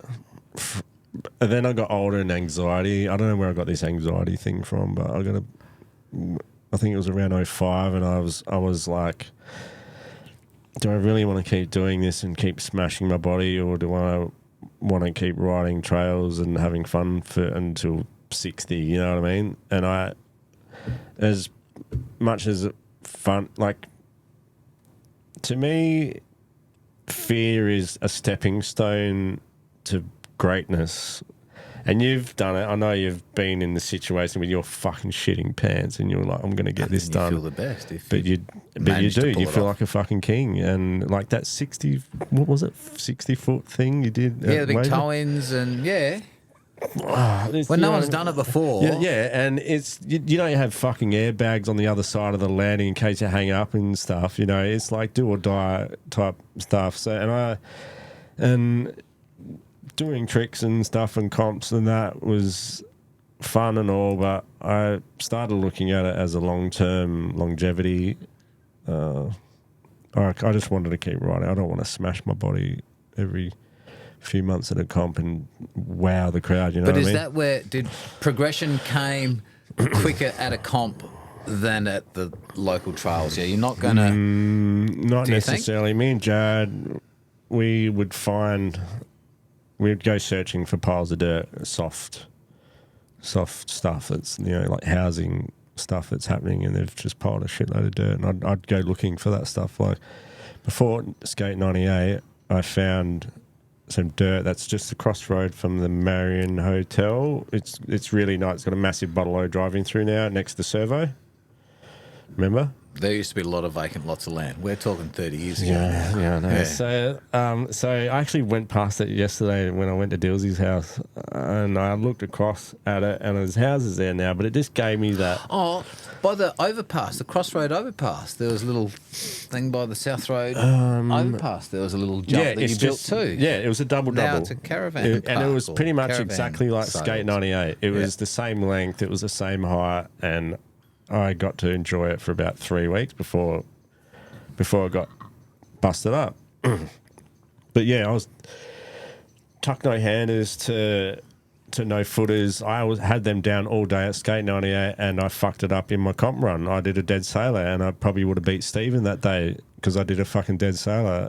But just finding, me and Jay would go out searching and finding these little piles of shit and send it. Like I've seen Jared do some epic stuff in the soft. And you were trying to learn tricks that you hadn't seen yet. No, like no one. Jared, in my mind, I think he was the first guy to do a tail whip in South Australia in the flesh. So everyone talks about Jesse being ahead of the game. To me, it was not just Jesse; it was Jared as well. Because I've seen Jared do 360 tail whips into soft stuff. I've seen him do 720 bar spin attempts. Like no one was doing 720 bar spins until like fucking years, man. You know what I mean? Like Jared, I looked up to Jared. And Jared didn't, like, Jesse didn't do tail whips. He could do flips and 360s. He could if he wanted to. He could if he wanted. He was very... I don't know, it wasn't his thing. And the Kim and all the different boys, but you all brought a different flavour to and that's what was awesome about it. That was what I think... There was a little, 98, 99, there was a little bit of north-south rivalry. And sure enough, I was actually talking to Dwayne about this the other day, and I was like, remember when you boys did a rock up and you'd fucking start leveling out the landing, and I'd be like, what the fuck he's doing, man? Come on, bro. Because you were steep. You could ride trails. Yeah, we like steep landings and stuff where Kim and Bazan and Dwayne and the boys were, not like that. But when it got to 01, 2000, we all started riding as a group and having proper fun and egging each other on. There wasn't this rivalry. Because it was, sort of but thing. you would spend the time building your trail, and then other guys come in and they just wreck it. And you go, it's taken us weeks. And in one day, you fucking wrecked it. Trails is different to comp stuff. But, I know what you're saying. Like, I've rocked up to the trees and caught cunts just fucking pickaxing. I've actually bashed people from doing it. You know what I mean? When I was younger, I was an asshole. When I was young, I can admit it, dude. I was a piece of shit when I was younger. So when someone doesn't understand the concept of when you've spent hundreds of hours of digging something and then they just rock up and start axing it, it gets a bit volatile. How's that etiquette go today? Like on your trails that you build now? BMX is nothing like it was years ago. What's the understanding? It's so chilled now in Vol. It's nothing how it was in 2000. Everyone's just hippies now. What do you mean? Everyone's just chill and groovy. Yeah, bro. You know what I mean? Like it's not because they understand that's how it is. I think it is, and I don't mean to say it's a good thing. It's way better for the sport. It's not so much rebel. If being a rebel sort of thing, it's like everyone understands. You've refined that rebelliousness. Yeah, maybe. it is. It's hard to explain, but it's way more chill than what it is. Like I remember going to a Bendigo jam in 2001, and half the crowd were throwing empty fucking bottles at the fire dudes. Because it's the there's a car on fire. And they've lit it on dirty fire. Dirty skaters, dirty BMXers. You had a bad rap. You guys... We did. We had a bad rap. I mean, I was no fucking angel. Nah. And there's heaps of crew who have told me... Because often you were kids that didn't have any other outlet socially if I didn't have BMX, man, I'd probably be fucking in jail or something. I don't fucking know, you know what I mean? Like, BMX... Today you can understand. Go surf, go skate, go paint, go do... There's an outlet. Back then, you had to break the law to enjoy your outlet. You had to break the law to build a dirt jump on a private property and then someone will dig it down or break it over or whatever. Yeah, it's completely different now. It's super chilled. It's not loose BMX days anymore. You know what I mean? Like, but you're a good your example is private property. Where you're currently. No, it's not just that. It's just a whole respect, maybe. It's the whole group and what's the word I'm looking for? It's like the genre of BMX dirt these days. It's not like it was in loose and fucking dirty. It's got 20 years of experience behind it, maybe. It's 20 years everyone's grown up, and even the young kids aren't fucking jumping on cars and burning cars and doing tail whips off it, and you know what I mean? It's just it's more respected in our group as a group, if that makes sense. Well, you've got your experience, like you said. The guys you're riding with could be your kids. Like you could be. Charlie's a sick cunt. He keeps me fresh, bro. Like then he also has someone like you to look up to go, I can learn some things from this guy too, good and bad. Charlie, he knows how to dig and he knows how to ride. So the first day I met him, he was actually doing some tables, but it's my opposite table, and no one in at Fullham could properly tabled. Like, no one did tables except for me. And then when I seen Charlie seen doing table, I'm like, oh my God, yeah, someone finally is coming and can table. But he's like me back at that age at 25. He's just hungry and just keen to fucking ride, dude. And it keeps me younger, which is good. But what was the fucking question again? Don't remember. Yeah, that's right. So just keep talking. Yeah, what do you look forward to? What do you look forward to tomorrow? You're still just as keen now. I can see it in your eyes. You're still keen. I froth it, dude. I froth it like. I'll give you. How are you so fortunate that I get? I'm only new to this. I've had 20 people across the table. Most of us have kind of stopped, and it's a little bit. I know. You know, we've got old. It's fucking. What's it? You got to keep. What's your secret? It's love, bro. It's a marriage. It's a fucking marriage, dude. It is. And if you fall in love with something, you know, like me and you with our partners, you know, Joe and Lyndall, you know, you fall in love with them and you have a relationship with it or them and you have your hard days and your bad days, but ultimately it's something you love and you want to be a part of, and it's something I don't ever want to let go until I'm fucking physically can't do it, you know. Like at the moment, I can see myself riding till I'm at least 60. Is there anyone else around your age doing what you're doing in your immediate community? Back at home in Perth? Yeah. Hamo is 43. No, there's a few of us. There's a few older boys. They're still they're still... I mean, Jared's on a fucking mountain bike. We won't talk about that. He's still riding though. But it's at least he's on something. You know what I mean? It hurts his back too much to ride a BMX. And I think it's all about his setup. But if he can... Like, I've got memories of him on a BMX. So when he starts talking about fucking the yellow S&M. When he starts talking to me about oil pressures on his forks, I'm crying on the inside, bro. Yeah, you know what I mean? Never that technical. No. I'm just like, come on, man, just get a fucking BMX again, dude. It's hard on your body. So you've never gone back to a mountain bike? No, never. No. Fucking no. No, I got an e-bike. You can take Don't for a lap even around the block. talk to me about that shit, bro. E-bike. No. That's what I'm getting from you. E-bike. Yes, that's the e-bike. What you're looking for. That's the e-bike. That's fair enough. That's all right. Like, I'm just loyal like that, bro. Yeah. I'm very loyal. Still loving it. Still loving it. Still digging. And the crew, not just not at our local at Fullham, the crew down at Collie with JJ and Ben and the boys, you know, it's just equally as romantic. You know, it's a fucking cool place to be, bro.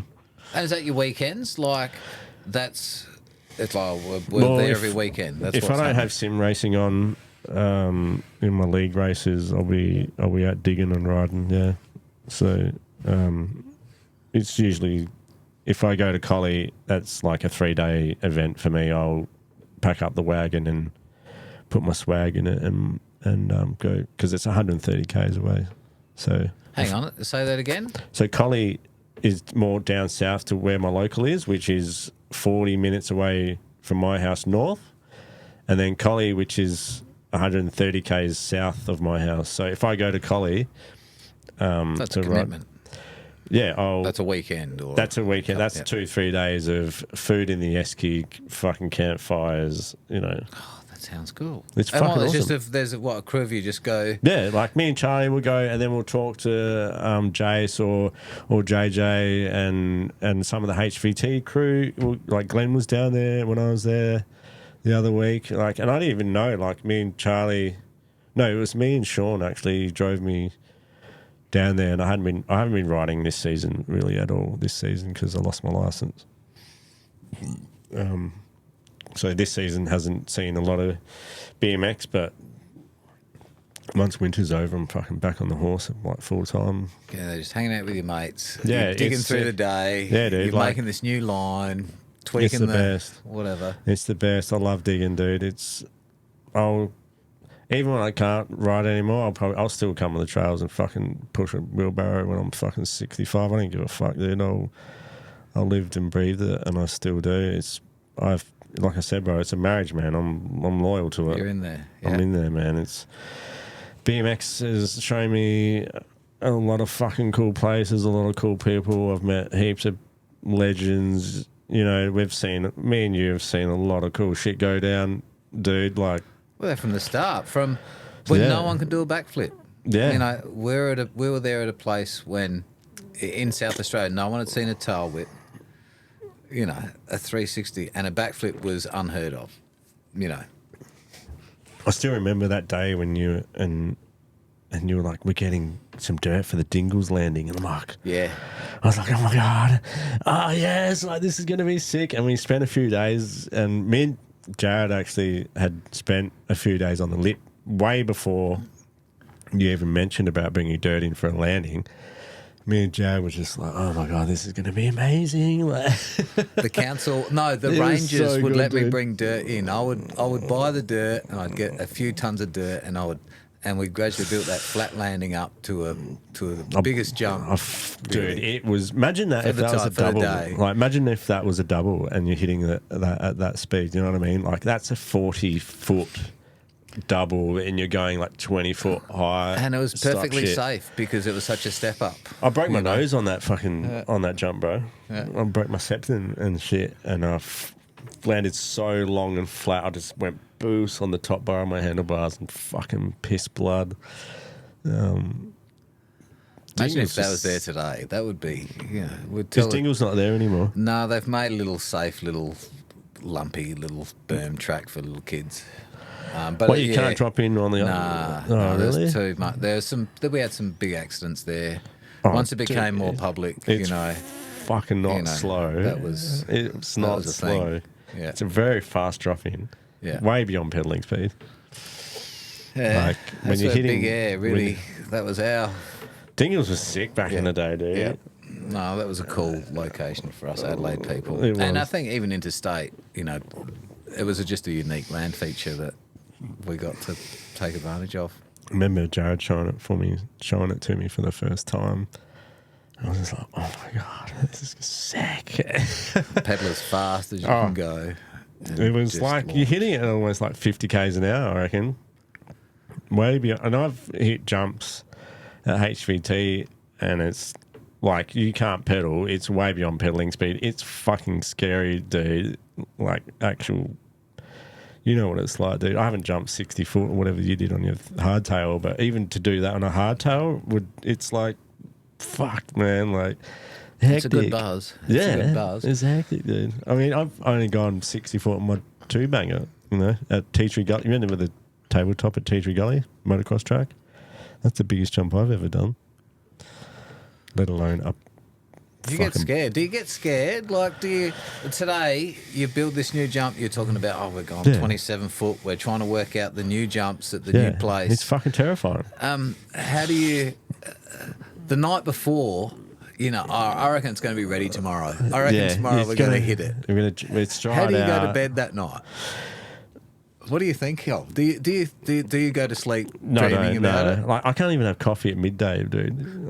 I can't even sleep. That's how much my ADHD fucking works, man. Like, it's hectic. Like, so Charles and me and Brody upgraded a jump in the line at Fullham, and I obviously isn't there to fucking ride it. I'm here with you. So, but me and Charlie's like, you know, we're fucking talking ideas and blah blah blah, you know, trail shit.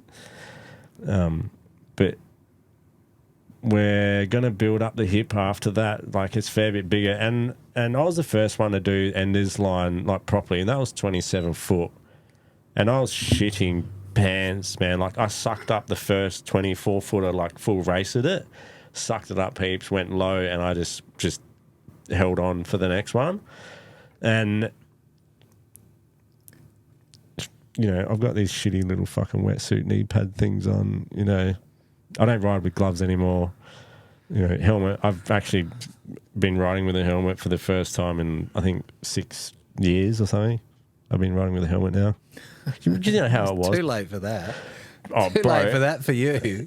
Bro, dude, I was at HBT and I fucking came around this berm at like 45 kilometres, went off the lip, and I was still turning, and I'm like, oh, there goes the landing. I've landed flat, and I watched this big piece of coffee rock just flash past my face. And Josh is like, you should really get a helmet, hey? And I'm like, yeah, probably it is a good time. But, I mean, jumping stuff. Your head is important. It's pretty important. It's the money maker. Yeah. Not my face, but my... No, we're not talking about your looks here. Yeah. I'm talking about with some brains, but... You could have some knowledge in there that you might share with someone. Don't wreck it just yet. Not yet. But yeah, jumping jumps for the first time is always fucking terrifying. For me, it is. I mean, you just got to believe in yourself and your skill set, I guess. It's a lot of physics too, though. How do you... There's a new kid at the trials.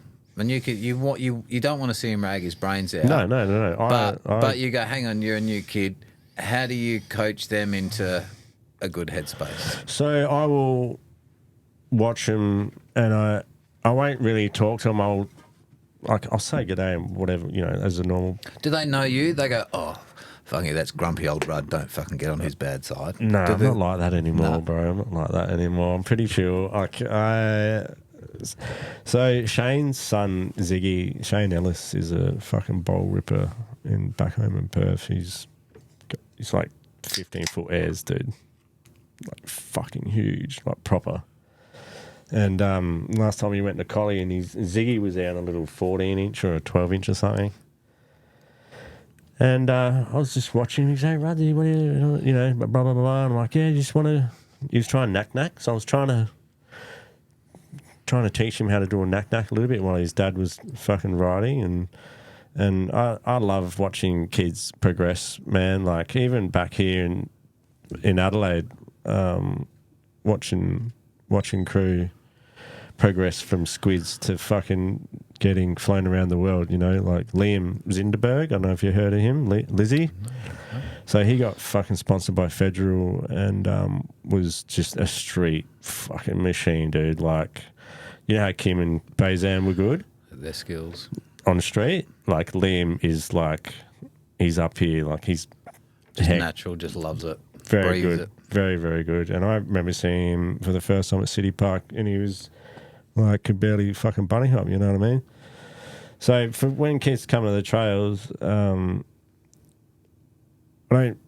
don't like to force myself on them to fucking tell them how to ride or whatever. Like, unless they're really doing it wrong and you go, look, you're going to hurt yourself. Well, like most of them come up to me and they go, oh, Rudsy, what's the go with this? And I'll be like, oh, just push through this one and stand up here and you should be right, just get a feel for it first. Don't pull up too much on this lip or just cruise over it sort of thing. And I'm kind of that dad kind of vibe of... I feel like sharing that little bit of... Yeah, knowledge. If they're interested, if they're engaged enough to be... Well, they are most of the time. To be humble enough to ask. Because I'll jump on my bike and get to the fucking end of the line every day, all day, where peeps will come in and it will take them half the day to get... Because it's pretty technical, our trail with the Fullham. Once you get down near the end, it's got like some...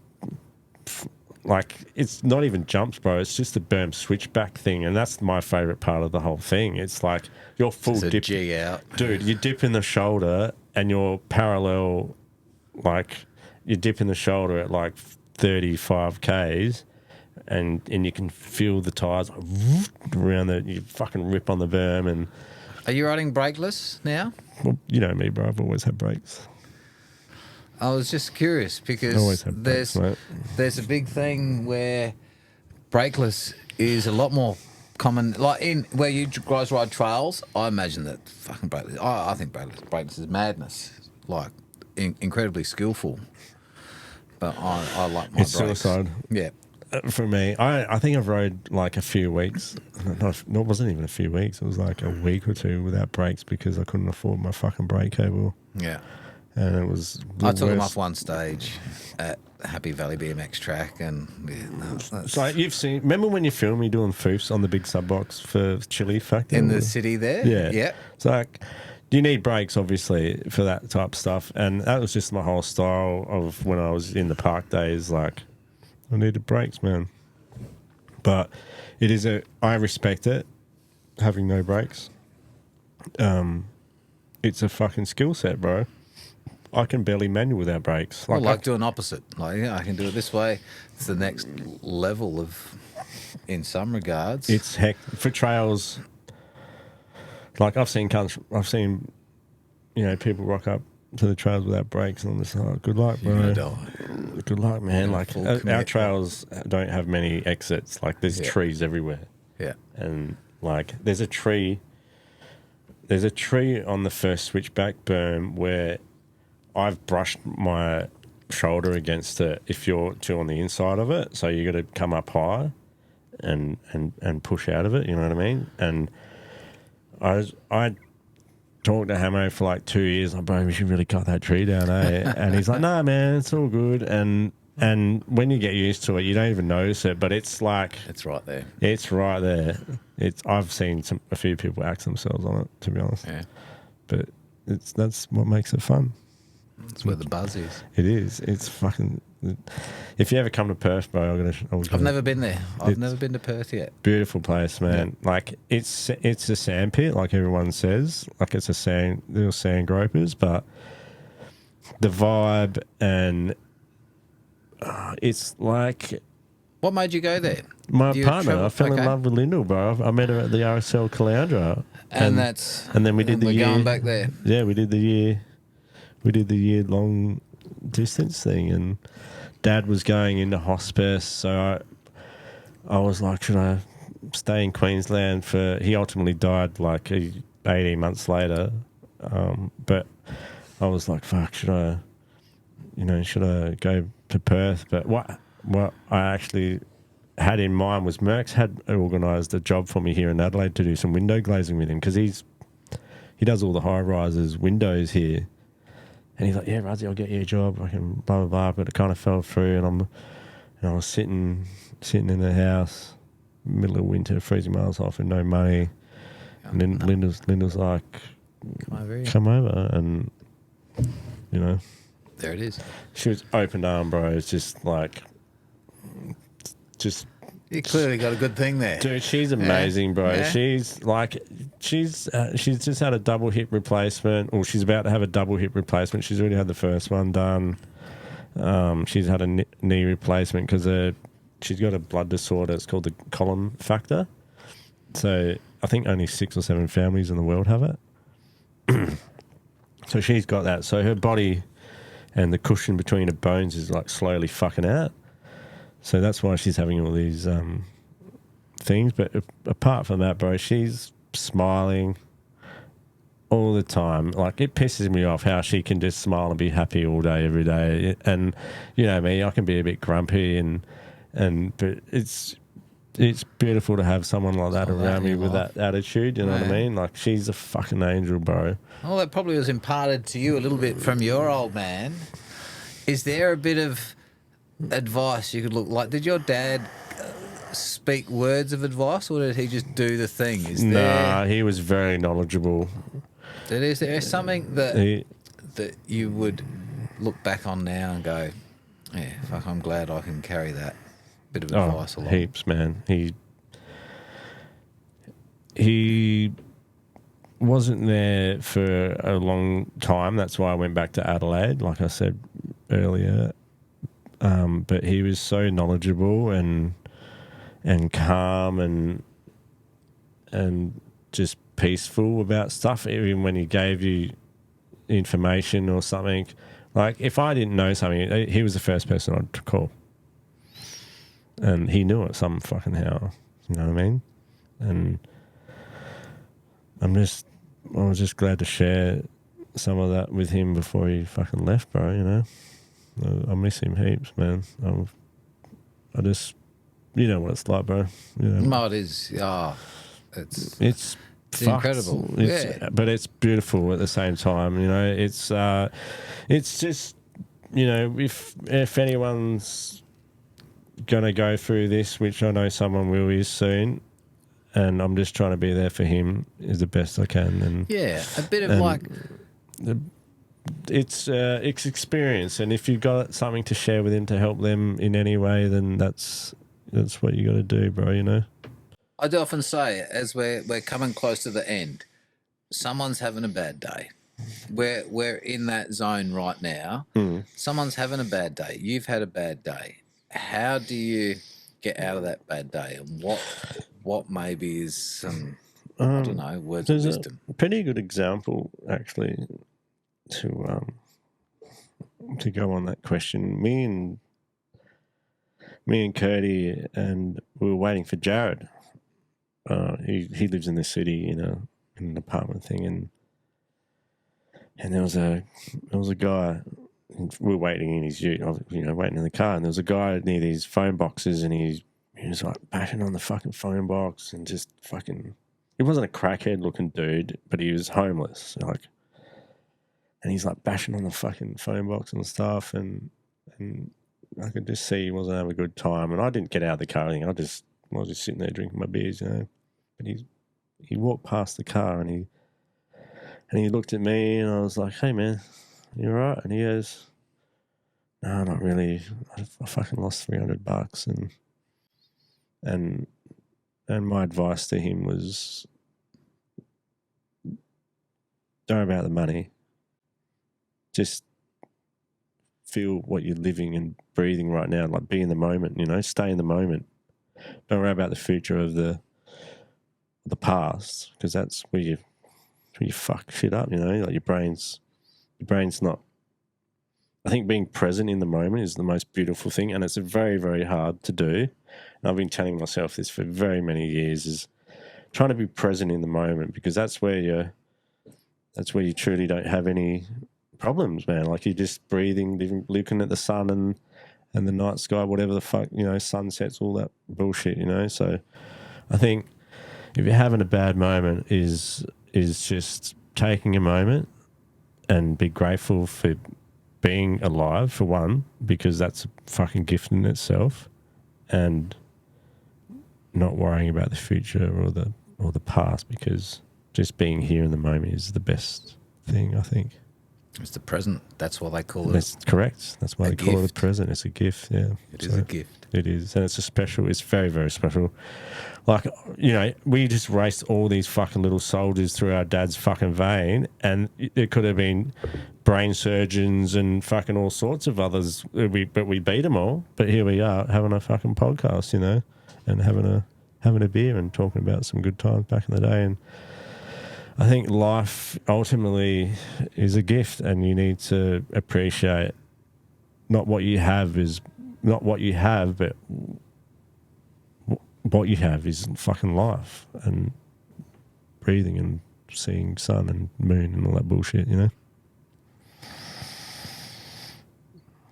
It's the present, and it's a gift. And I'm grateful to have started this, to have this awesome conversation, and I think that's a great way that we're going to wrap this one up. Yeah. We're going to bring some music up. We're going to bring the cheers. And the beers. Cheers and beers. I have so enjoyed this conversation. That was awesome, and dude. Hopefully we might rope Jared in, and we might be able to line up another one. Got a group session. Give me a cheers here, buddy. Cheers, mate. Thank you. You are a god amongst us all. You've done so well for the community, dude. Loving this opportunity. Very good. Thank you so much. Cheers, mate. Thank you. Good night. Bye. Killed it, bro.